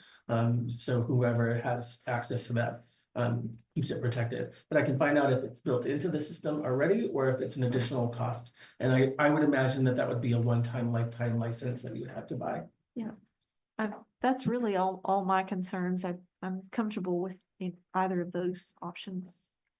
We have a few people in the public who I think probably have some perspective to add to this too. Start with Greg. I would say Lenovo's fine. Kevin's done his homework. I would recommend a mouse for precision, especially on graphics work. Sometimes you're working on a desktop. Canva instead of Adobe Photoshop. I think for the graphics work we do between PowerPoint and Canva, we don't need to spend the money on Photoshop. It is a good idea to be able to edit Adobe. I don't know today's license costs. If that's expensive, you can work through Google Docs and import and export through Word. It can get messy, but it can be done. My major recommendation is buy it now. At the end of this meeting, have him go out and buy something. The prices are going up like crazy because of the tariffs, and you can expect shortages. So I would just, spend your $1,000 with a mouse and whatever other stuff you have and get it right away. Thank you. Jill? Thanks, Claire. I would like to say that when you get this laptop, I think it would be great if you could place it in the MCC office at the airport so that all the council members could use it. You might even want to have like a checkout list if somebody needs to take it home. But it would make it accessible to everyone, and I think that's really important. Thank you. Okay, thank you. Can I respond? What? Can I respond? I guess so. Just quickly, since we're using it every 2 weeks, that would mean that the person who has control of, or is being asked to run those meetings would have to take it to the laptop off or to the airport office, check it in and hope that everybody uses it in compliance with what it is intended to be used for, and then go before every meeting, get it, upload any slide decks that are going to be used for the current meeting. And I think that would be burdensome to me. I did not hear what Greg mentioned about software for photo editing, but I can use Adobe Photo Elements. I have that already. It's not a big deal. I can find a workaround. I think we could work out the logistics of where it's going to be separately. Crystalline? Thank you. I just wanted to echo what Greg said about using Canva. So one of the great things about Canva is it is very cheap for the monthly. You get way more assets than you get with Photoshop or Adobe included. I teach a class on it, so I'm more than happy to show anybody how to use it. And you could all log in if you all had different projects you were working on. It's not centralized to the computer, it's centralized to the online cloud system. So then as council changes or positions change, somebody has access to all the history documents and stuff like that were created in Canva versus having to make sure they're all like in Google and all of that. You got that, Kurt? Did you get what you said? Yes, Kevin. Okay. Yeah. Chris, yeah. I've never used Canva before, but I'm sure that I could figure it out. Oh, if you use Photoshop, it'll be a breeze. Yeah. Okay. Okay, so is there a motion about what we should do? I thought there was a motion to have me go buy it, but that was Greg who made that motion. Did somebody make that motion? Greg suggested Greg it did. strongly. Oh, Greg did it. Anybody on the current council want to make a motion about what we should do? Sure, I move we have Kevin buy the thing he recommended immediately. The thing. Okay, I second. I seconded. can you call the roll? Yes. Okay, Kevin, Yes. Gus, Yes. Chris, Yes. Claire, Yes.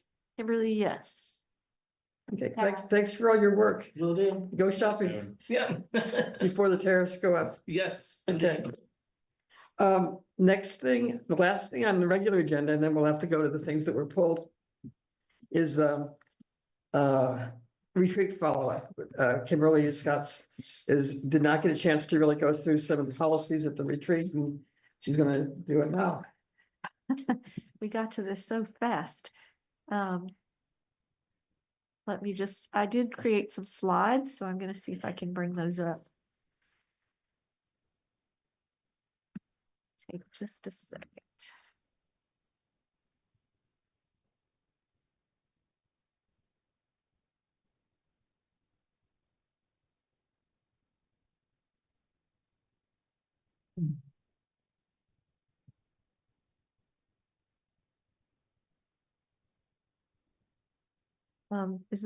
This might take me actually a minute. Do you want us to go to one of the things that we pulled before you do yours? You or- could do that. I'm sorry I didn't have it done because I was also taking notes. Yeah. Okay, so I think Kevin, who pulled the item C? I did. You did. Do you want to talk to why you pulled it? Sure. I saw the email, Greg. Thank you for the consistent and thorough updates. I saw something in the last email, I think, where you were talking about your suggestions or proposals for the contractor, but that I think there were a few options. Was there a specific way you were leaning, or was there something that was one that was better than the other? You know, where were you headed with it? Right now, we only have one bid. Of the three firms that Chris suggested I contact, the one firm I believe did not reply because of potential conflict of interest. In fact, I interviewed a partner of that firm over a year ago in researching the report, and they stated at that time, because they're working elsewhere on the coast, they probably wouldn't want to be identified with this project. But he did give me some off the record advice. A guy named Matt, I think it was, traded emails with me. It was very interesting, but he didn't follow up after a repeated exchange and present a bid. I found the price a little high. I could go after two other firms that I know. I don't know how much that would slow things down. The firm that presented the letter seems fine to me. Chris can speak better to their qualifications. And so the question is, do we want to get moving with this thing? Or do you want me to do more research and try and save $1,000 or whatever?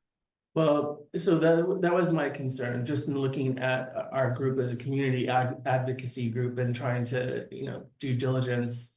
I think competitive bidding is something that is, pretty much intrinsic with this type of work. So while I think it's good that we have one bid in, it would be, I think, helpful for not only the council, but for the community members to know that we are doing our best to competitively price that out, especially since our funds are so limited. Is there any other discussion on that? I tend to agree with you, Kevin. I would feel more comfortable with another bid. But what just give me the word, I'll go find them. But keep in mind, I'll be gone from Sunday to Sunday, so there's going to be at least a 2-week delay, and maybe it'll be till the first meeting in March before I can come back with something. I'd be in favor of finding another bid. So parliamentarily wise, do we just table this? Do we vote against it? Or do we vote like for or against? What do we do? Can we give him permission to seek out? Oh, he has permission. Availability to get another. Gus is managing that. I think we just don't approve it and then we bring it back to So the table it, next- basically. table it. Yeah. Okay. But I have a question for Greg. It sounds like you did reach out to a couple of others. You just didn't receive responses, or you still expect to receive responses? I received no response from one firm, and I did have a dialogue with a second firm, but he has not given me a bid. But he So, knows- I mean, that's kind of disqualifying in a way. I guess he's not interested. It's a small time contract, by the way, for most engineering firms. But I can reach out to at least two other firms that I have spoken to in the course, probably three, that I've spoken to in the course of preparing the report, and see if they'll entertain engaging on this. And I can do that tomorrow.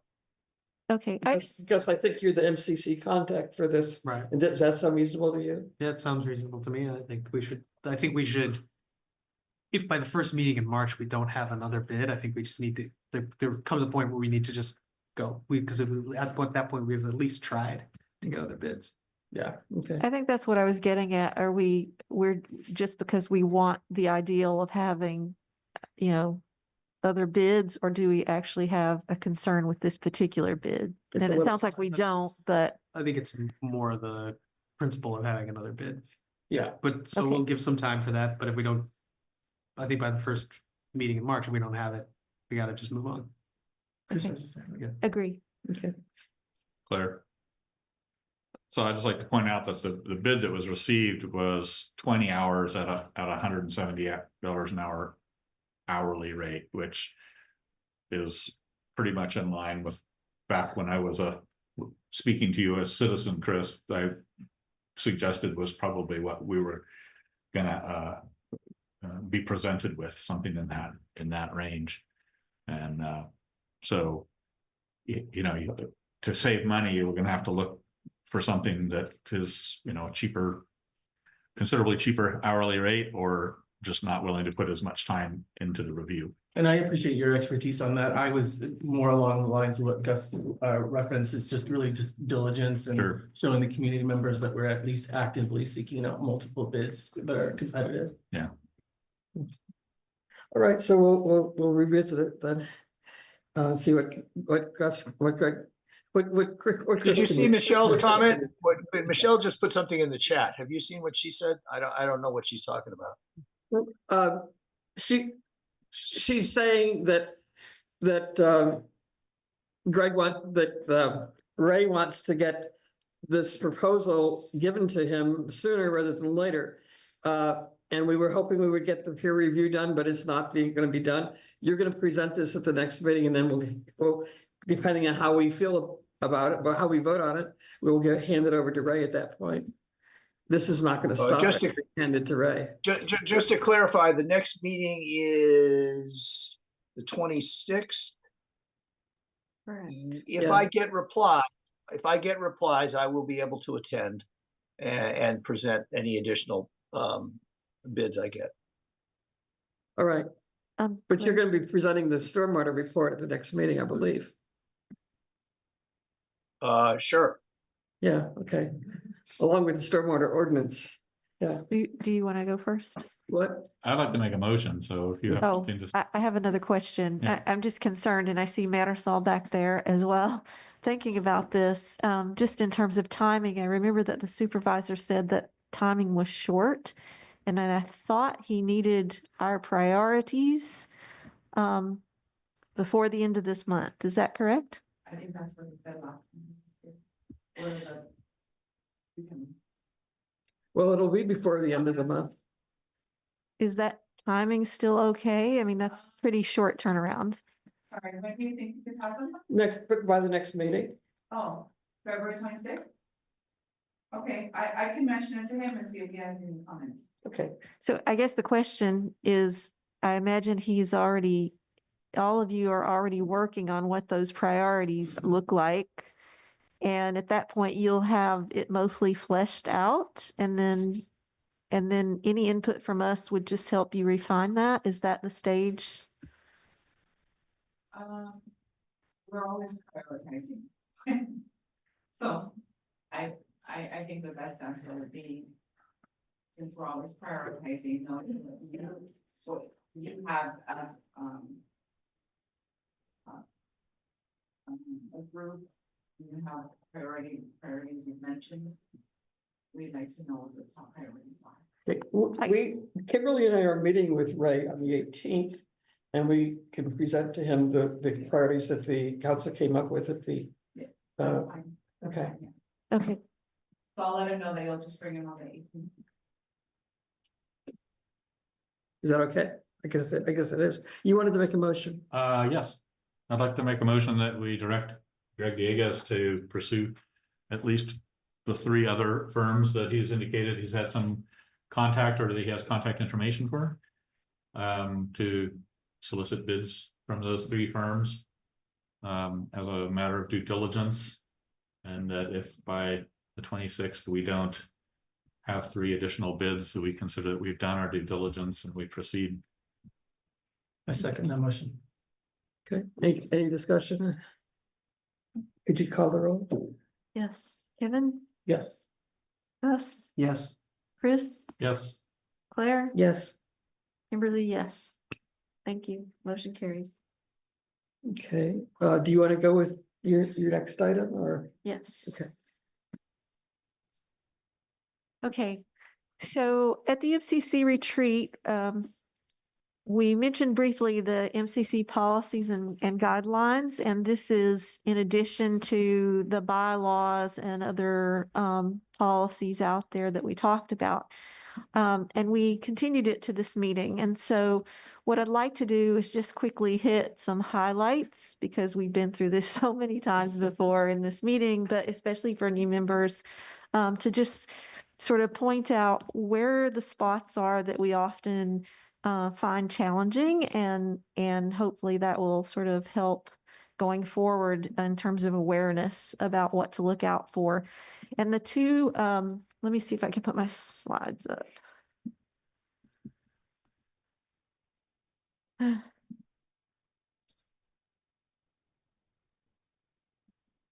Okay, so I'm a host.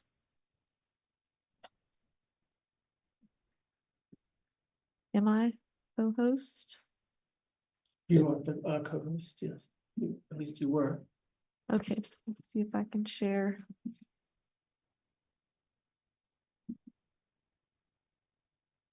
Oh, wait. I think I just shared the wrong thing. Is it up? It's not up. There it There is. you go. And then I think I can make it bigger. It's pretty big. You can just go to the window, the top. There you go. There. Okay. So, the first thing I want to point out is that all the general policies and procedures can be found on the MCC website, on the About MCC page. They're about midway down. These are sort of the more general and important ones that we covered during the retreat. There's the Guide to the Brown Act, the Boards and Commissions Handbook, the standing rules for San Mateo County Boards and Advisory Councils, Rosenberg's Rules of Order, and the MCC bylaws. One thing I'd like to point out, which I think somebody mentioned, was that Boards and Commissions Handbook is actually really useful. If you haven't checked it out, I would recommend that. Additional specific policies and procedures adopted by the MCC. These are the ones listed on the website. The two at the top that I bolded are the two I want to focus on tonight. In addition to those two, the MCC policies and procedures and the MCC outbound communications policy, there's also a website file name policy, the treasurer procedures, and the website policy.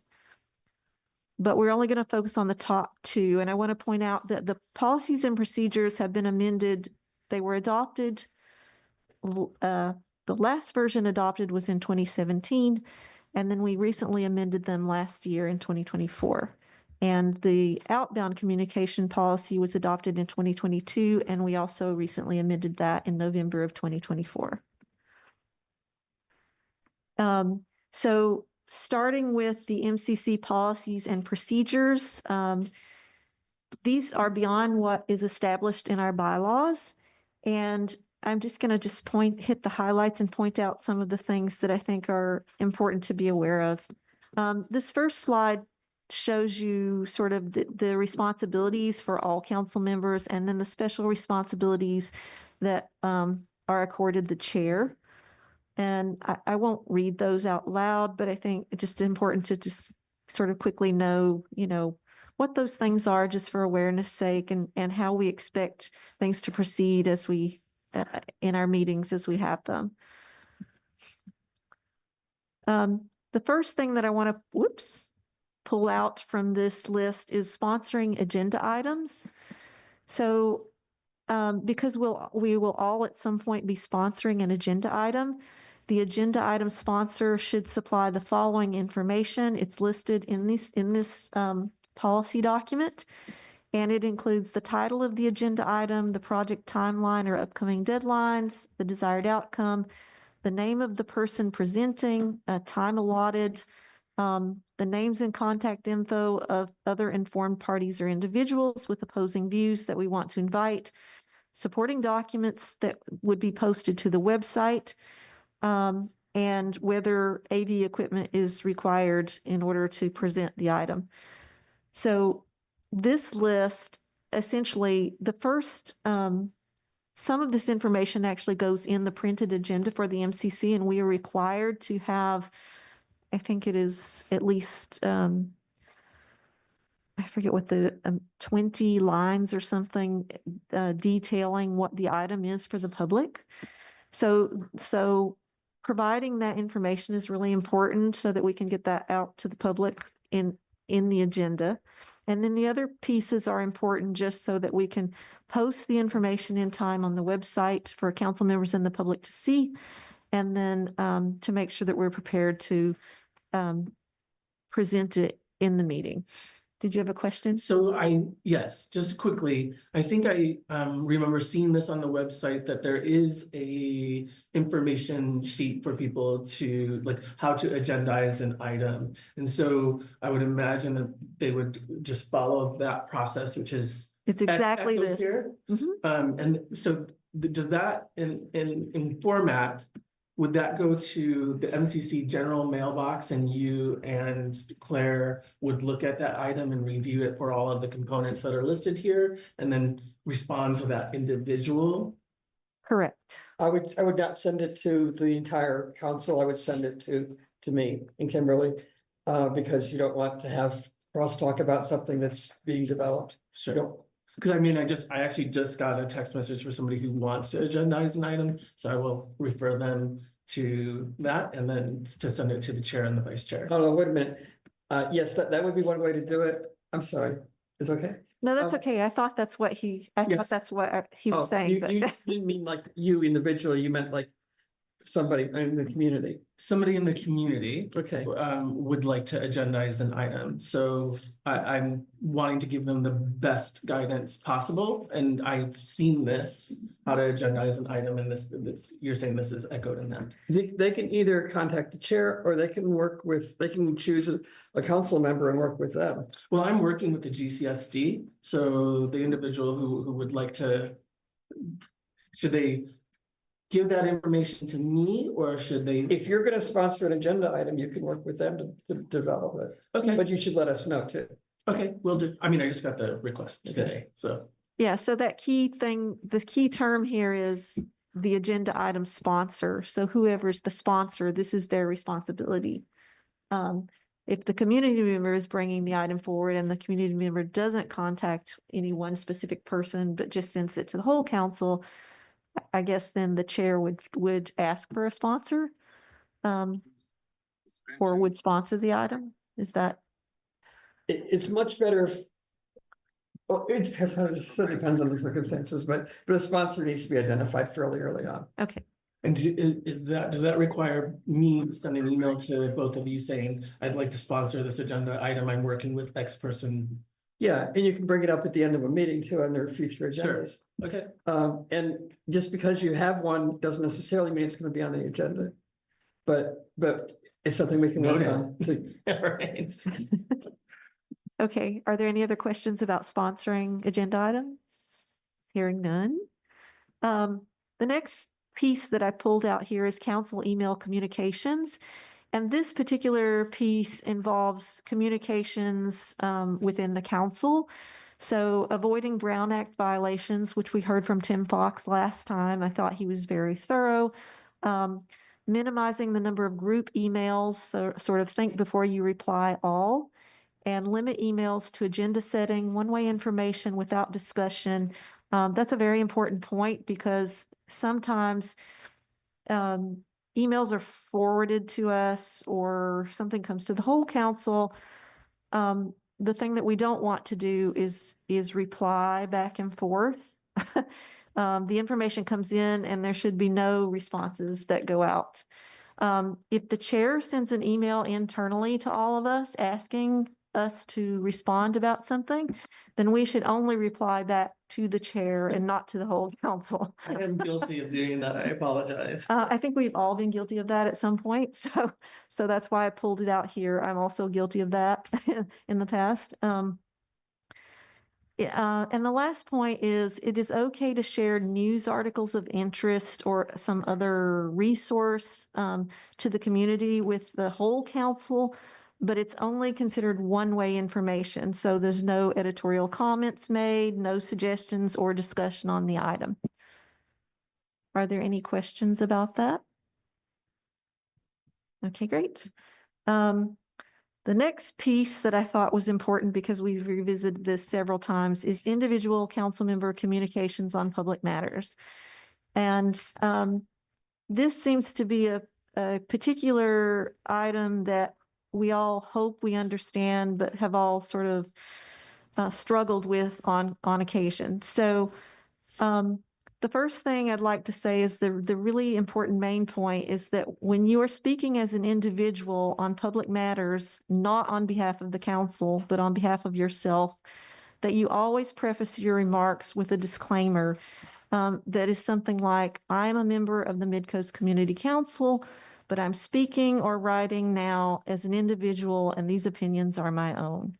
that is very important to distinguish that you are not representing the council with the opinions that you're stating. And this includes communication with the supervisor and staff on matters involving the MCC whenever you're speaking in terms of your own interest or opinions. So I think, to sort of think about all the different scenarios in which you might be expressing your opinion. And believe it or not, some strange scenarios will come up and you'll have to sort of think through, well, what do I do here? So the next thing is, even when you make this disclaimer, you're still kind of seen as a council member. And so to just keep in mind that you should protect the image of the council. Dissenting opinions, there will be times when as council members, we don't agree with the collective council decision. And when those times happen, we should not be confusing what the decision of the MCC was with what our dissenting opinion is. So we should make it very clear that we're not speaking for the council in those instances if we're expressing a different opinion than what the council decided. And the last part is at MCC meetings during public comment for items not on the agenda, council members, sorry, my screen is, council members may make announcements of upcoming meetings or events, but they should strive to stick to facts and avoid editorializing.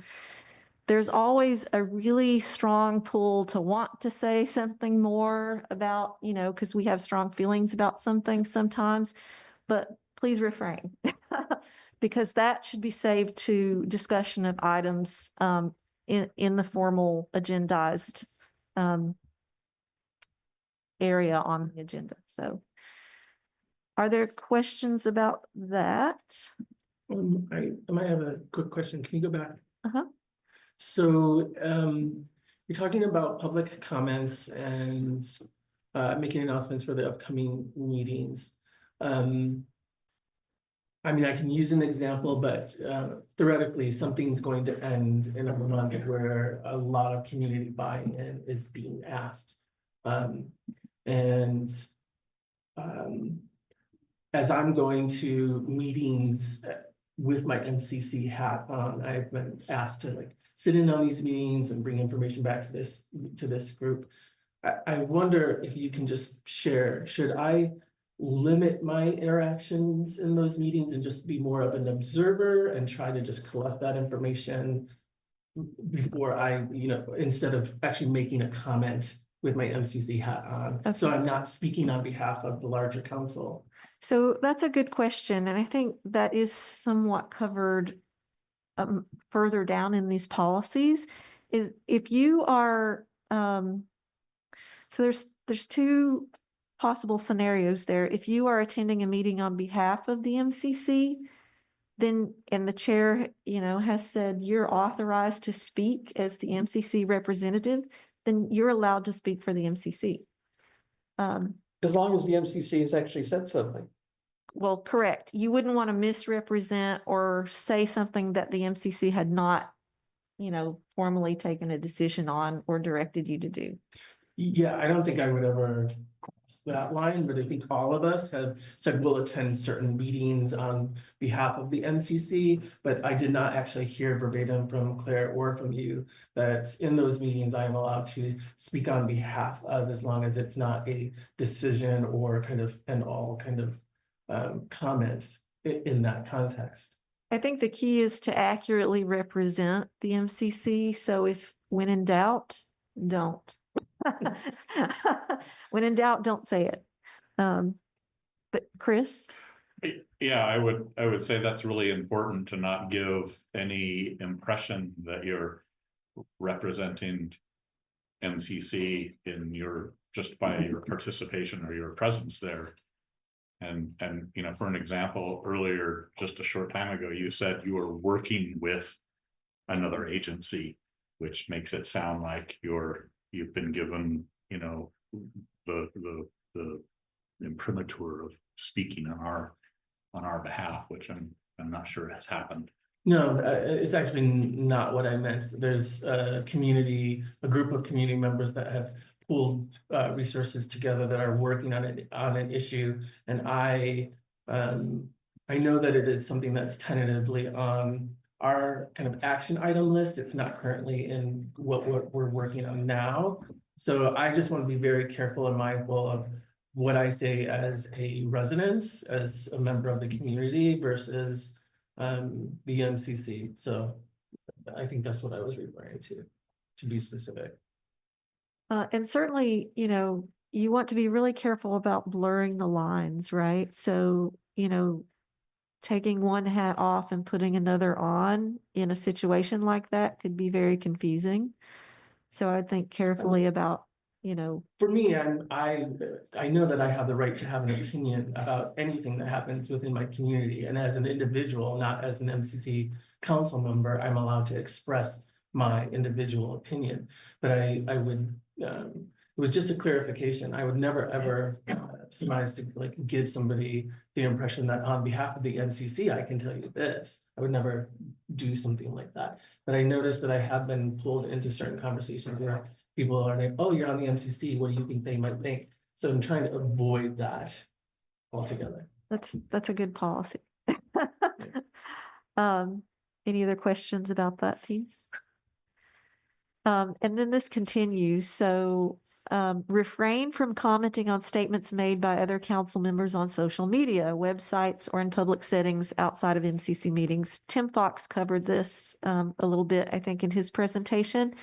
But I think it's just a really important point to reiterate. Social media is everywhere. People are communicating via social media continuously. And so it's just important to remember that the Brown Act also is enforced when you're communicating over social media. So you cannot comment on the statements made by other council members. Council members may communicate with constituents via social media. However, they cannot interact with other members of the MCC on social media. So for example, council members may not use social media to comment on statements or posts made by other council members. And then lastly, concerns that a council member's public statements are not compliant with MCC policy or the Brown Act should be brought to the MCC chair and if warranted, discussed at an MCC public meeting. So are there any questions about social media? Great. And then I pulled this piece out because this is part of what we recently added in the amended and approved policies. And it's guidelines for personal written comments when you are not representing the MCC. And this has come up a few times, so I included it here. So a letter or email that you are writing as an individual must contain that clear disclaimer that you're speaking on behalf of yourself and not on behalf of the MCC. The heading and signature of the letter or email should not contain MCC identifying information. Believe it or not, this has happened. An individual may establish their credentials in the body of the letter with a statement like, I'm a member of the MCC and the Rotary Club and Audubon. I'm writing as an individual here, and these comments are my own. Individual comments should not be focused on the processes and statements of the MCC, regardless of support for or disagreement with an MCC decision. And individual comment letters and emails should not be sent on MCC letterhead, nor sent from an MCC email address, nor the individual's email address used for MCC business. I think those are fairly clear, but again,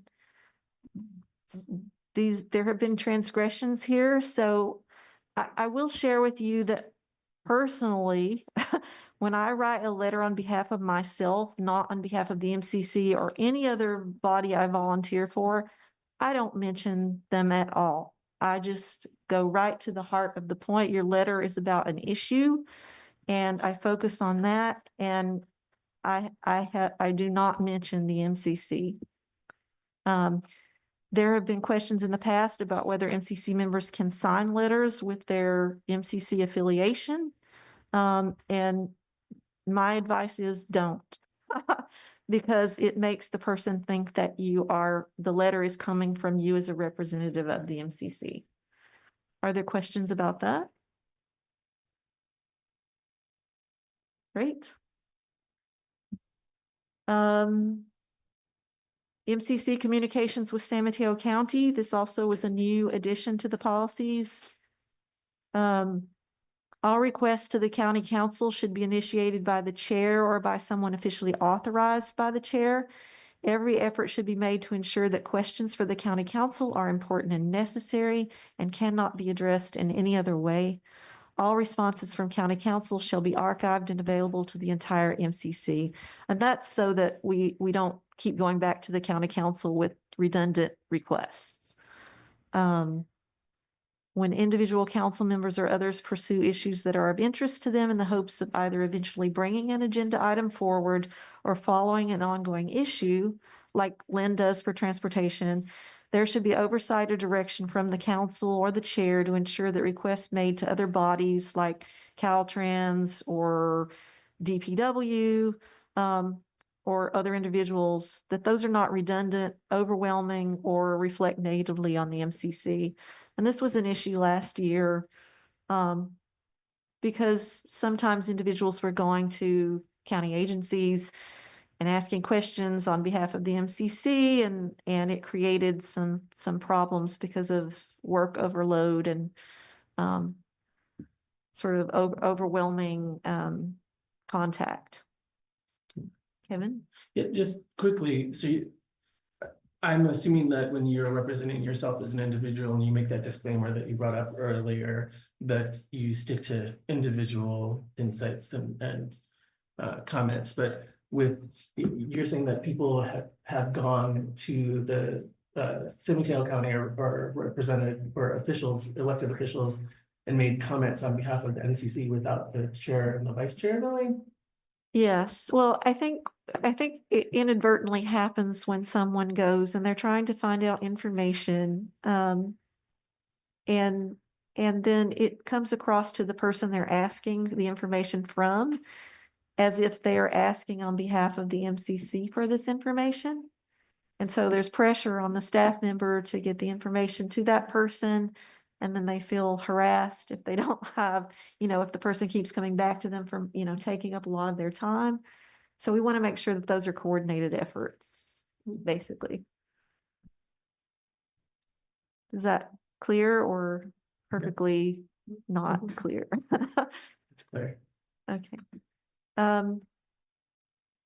Outbound communications, some reason is blank. It's not supposed to be blank. Okay. Not sure why it's blank. At any rate, I will end that and just say that the outbound communication policy is a separate standalone policy. That policy, which I think I have here, we also added some sections to, and it deals specifically with outgoing communications from the council. And so it's basically a simplification of the Brown Act, just sort of an easy, fact sheet or cheat sheet for you to look at to determine, what you can do and what you can't do. So it's very similar to the things that we just talked about. The only thing I would bring out from this policy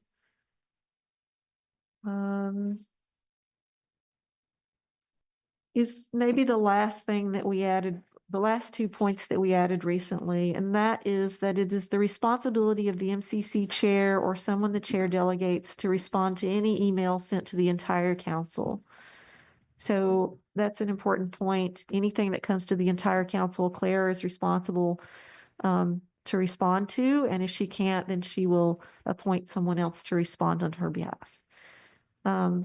And then if an email intended as feedback or comment to the MCC is sent by a member of the community to an individual council member, the constituent's email and the council member's response should be shared with the chair only and the council member can ask the constituent to express their views directly to the whole council. So, if someone came to you and expressed some particular issue, you can send that to Claire, not to the whole council. And then, or alternatively, you can ask the person who sent that to you to send it directly themselves to the whole council. Does that make sense? And the last thing I would mention is that there was some sensitivity around sharing the requests or communications that come into us from the public, that we should not be sharing their personal information publicly. And so when we post letters or archive information or forward it to the chair, the thinking is that you want to protect that person's, phone number, email address, personal address, that kind of information. And so we would redact that information if it's posted online. Does that make sense? Yes. So those are the highlights. Are there other questions not related to these or related to these? Claire, is there anything that I've left out? No, I think, there's always going to be something else that comes up and we can look back at what you just said and see what you see how it applies. I think I appreciate you doing this. I think if we keep all these things in mind, it prevents a lot of trouble. Great. Thank you. So we need to go back to the Montara Mountain letter, which I have here. I can share it if you want to look at it. Would that be helpful, or do you just want to say something about it? I think Kimberly, you're the one that pulled it, right? Yes. So I had a couple of comments. First of all, I think it's a great letter. Thank you very much, Chris, for drafting it. The things that jumped out at me were on the first page, in the bullet point number 3, where it says for more than 2 decades, I would suggest that it say for more than 2 decades.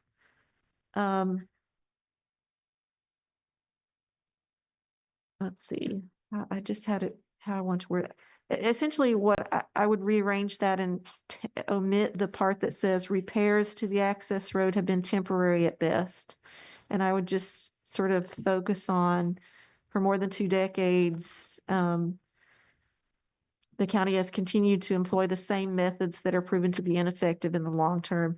And the reason I'm suggesting that is because I'm a little worried that how we talk about temporary repairs, I don't want them to jump to the conclusion that we want some permanent, potential paving of the road or something like that. So that's sort of where I'm coming from on that I think,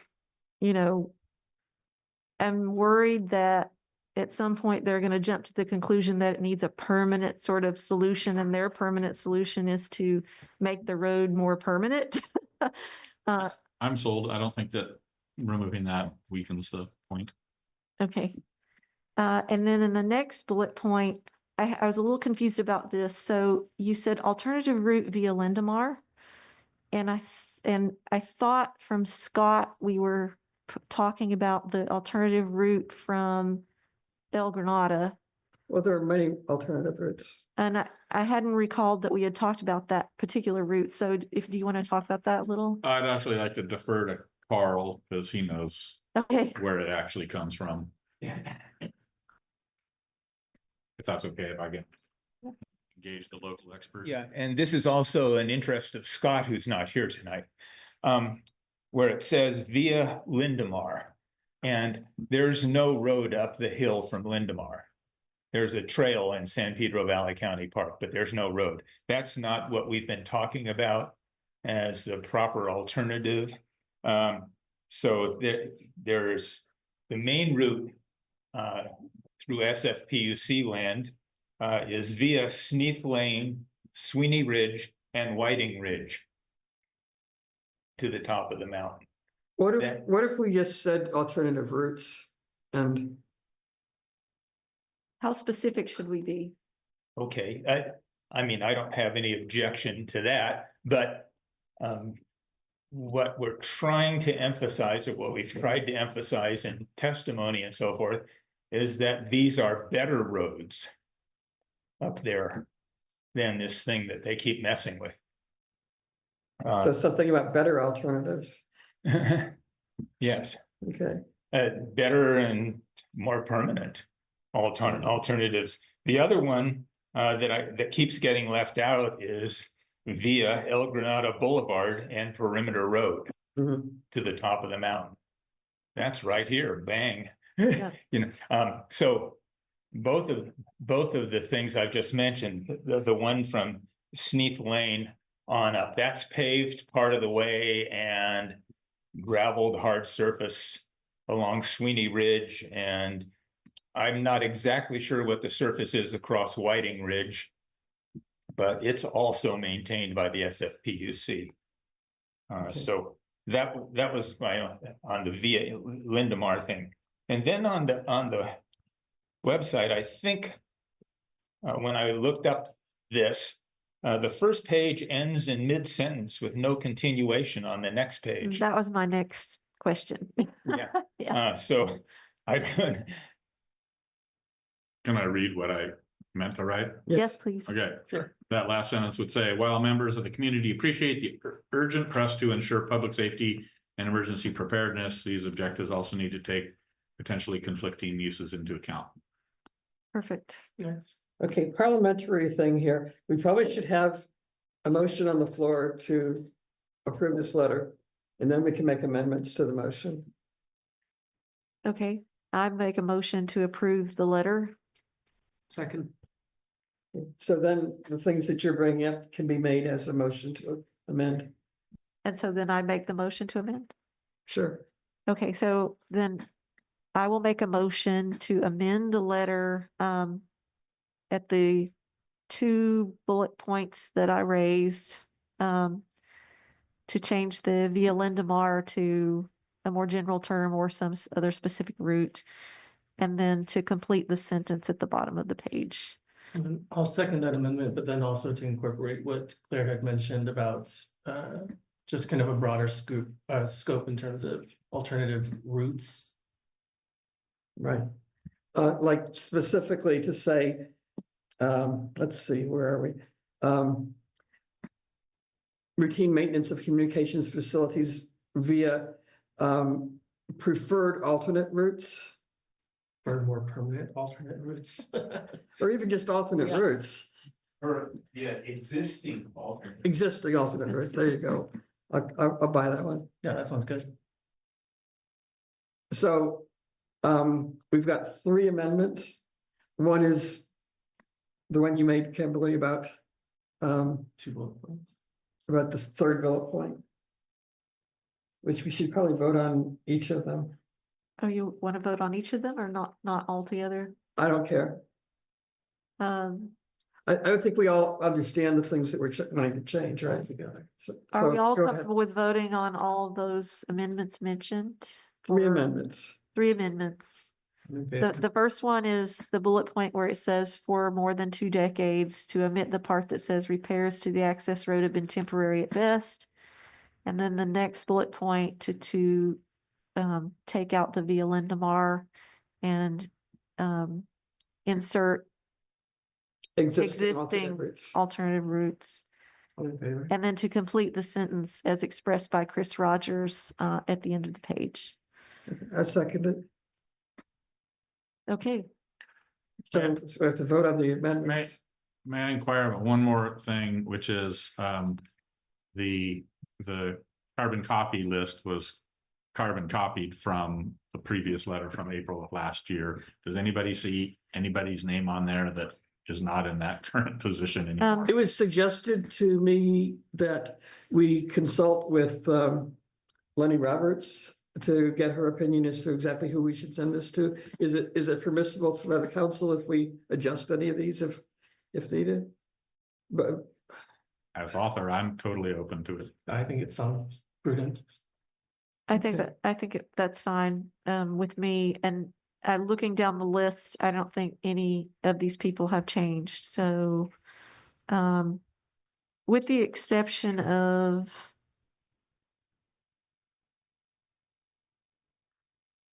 well, no, I think Dan Carl is still the person at Coastal Commission. David Barnett, we might take off the letter this time because David, if you'll recall, was the consultant who presented us the first emergency road repair presentation, and maybe I don't know if we want to continue to CC him. I don't even know if he's still a consultant with the county. David Barnett. Do we know? I do not know. I would say if he was, that he is a stakeholder and that would like him to participate. Okay. I'm fine with leaving him in. It's just, I'm not sure that he's still The point person. the point person. Why don't we send it to all these people, and when we talk with Lenny Roberts or whoever else we talk to, we can add some additional people. Okay. If that's okay. Who's talking to Lenny? Do you want to talk to her? I would talk to her. I'm happy to, or unless you'd like to. Yeah, I'll do it. Okay. So we'll send it out to all these folks, and then we may add some, depending on what you come up with. Okay. So the difference between who we're sending it to versus the CCs. Yes. Carl? I'm not exactly sure what is meant by stakeholder. And would it be, the people listed there are governmental people on the list. There are other stakeholders in this. Would some nonprofit groups, environmental groups and so forth be? That's what we're thinking we may want to add. Yeah. I would respond that I think stakeholders are agencies that have some vested interest in use and or management of the road. People that are likely to be able to solve the problem. Okay, so we're voting on the amendments. Do we already do that? We did. I think we, Did we do that already? so we Well, made the, you outlined them, but we didn't vote on it. So we need to vote on the amendments we and then voted vote on on the letter. the letter. Okay. Kevin, Yes. Gus, Yes. Chris, Yes. Claire, Yes, Kimberly, yes. It passes 5-0. and then there's already a motion on the floor for approving sending the letter, the original letter plus the cover letter, correct? Correct. So we can vote on that now. Okay, I thought that's what we voted on. We just first, voted on the amendments, but we voted before that. did we? Let's do it again. Okay, 15, you're getting crazy, Claire. okay. Kevin, Yes. Gus, Yes. Chris, Yes. Claire, Yes, Kimberly, yes. and let's just take a second to refresh our minds as to who actually sends out the letter. Is it me? Is it Kimberly? It should come from the chair. Is That's it- how it's. It's not been done. Connie, it's me. Okay, It's all you. right. It's currently worded with your name on the bottom. So I will take care of this, but I will send it out and then maybe resend it again if there's additional people who want to send it to. You'll let me know. Okay. Okay. So Chris will send you the final and then you'll send it. Yes, please do that. Okay. Council activity. Actually, Kevin, the stuff you said about GCSD, this is where it belongs. This is the different things that we do with other organizations or whatever. This is where we talk about it. Okay. Because it was kind of blanking out. when you I talked to me. kind of knew that it was somewhere in the agenda, but This is it. this is it. Oh, I see it. I Yeah. won't repeat myself. Okay. Any other council activity that people have to report? I'd like to report something. I attended Pacifica City Council meeting this week. And there was one thing that my ears perked up on that I thought people would be interested in, and I wasn't able to locate before this meeting the link to it, but what was mentioned is that they are entering into a project, I think, with the Coastal Conservancy to do fire mitigation between Devil Slide Tunnel and Pacifica. So that strip of Highway 1 that people are so concerned about, apparently there's a project in the works to do some of that wildfire risk management. Again, I don't have specifics, but I can probably find that and circulate it later. I have one. So I heard from one of my neighbors who has started a community effort to organize. I think there's actually now multiple groups that are kind of working on their own version of fire preparedness. But there's a specific group that made a post, and then when they realized that I was on the MCC, contacted me and said this was something that we brought to the MCC in the past, and they made no motion on it, even though we had over 500 signatures. And I told them that I would need to wait to bring this to your attention to figure out how to respond to them, to have them email you, Claire, or to the MCC email, because it's coming back up for multiple groups now that are trying to organize tree abatement and, the fire break and different issues that they think are associated with fire preparedness. And Okay, I didn't know how to respond, so I didn't respond, and just seeking guidance. well, it's a little hard to know exactly which group from which thing they had. It was neighbors that got together, that put together a report for fire preparedness and brought it to this group in 2020.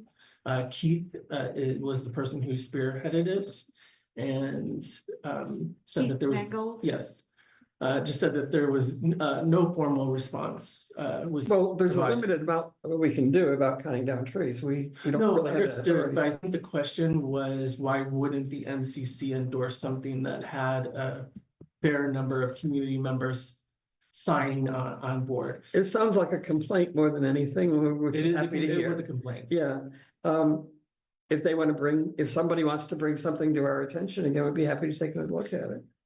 Okay, We did have a presentation on Firewise communities.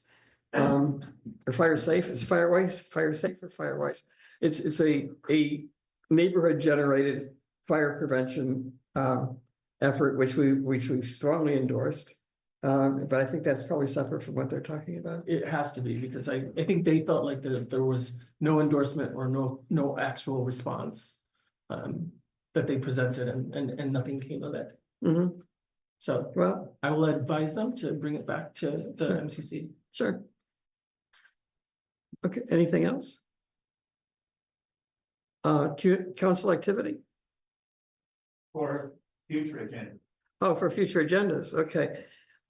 Yeah, next meeting is gonna be stormwater meeting. We have the county with their stormwater ordinance that they want to present to us. And we have Greg's thing, his project. But other activities, what were you gonna suggest, Carol? Again, on the fire issue, I'm a longtime member, lay member of the Forest Service Employees for Environmental Ethics. And as you may know, the U.S. Forest Service spends more than half of its budget on firefighting today. And it's a big commercial money deal. There are a number of impressions out there, a lot of statements being made that don't conform to the research and the actual situation as forests burn, and such as thinning trees helps prevent fires. No, it doesn't. Where forest fires and wildland fires occur, we've seen a lot of comments on the Southern California thing, entirely wrong. This is an outfit that follows the research, much of it university research, forestry departments and otherwise. So I would suggest, not in the immediate future, but at some future point, we discuss what constitutes wildfires, and which, if we don't do this, and we just take an urban approach to this, which is what's being done now, you're not going to get at the problem. Carl, did you have a specific, I And- missed something when you. So that's talking. for a did you- future meeting, I'd like to see a future meeting with the local fire people and so forth. Oh, local fire people. Okay, will certainly involve them. I would, I don't know if I could, this outfit is headquartered in Eugene, but they have people all over. Yeah. what's their name, do you know? So we're talking about the Forest Service employees for environmental responsibility, right? Oh, that was what it For- was, yeah. Forest Service Employees for Environmental Ethics. Ethics. Thank It's a you. long established, it's made up mostly of Forest Service employees. Okay, well, And, By research. pardon me? It's driven largely by research. What they do, well, these are on the ground people in national forests everywhere. This organization formed some years ago out of thousands of people in the Forest Service who objected to everything being get out the cut and everything being turned over to commercial interests in firefighting. Locally, there's just one final point. We see a lot of this what's called FOS check. PHOS-CHEK. That's the pink orangey shit they dump all over as a fire retardant. It has no benefit. There have been several studies done on this, university level studies done on this. It's just a money deal. okay, So I'd like that. We have that's- some worry locally because we in Montera and Moss Beach and all, that's a watershed up there if a fire gets going. We don't want this stuff dumped. okay, well, Well, that's a good resource that you gave Okay. us. We'll try to look into that. Thank you. Could I just, I also attended something else. Can I? You want to go back to council activity? Okay. Sorry, I didn't know. Sorry. Go ahead. I mean, that sparked something. So I attended a presentation by a young scientist who talked about elfin forest, essentially the marine chaparral environment like we see at Montera Mountain. And it was a very interesting presentation, and I'm happy to share it with folks.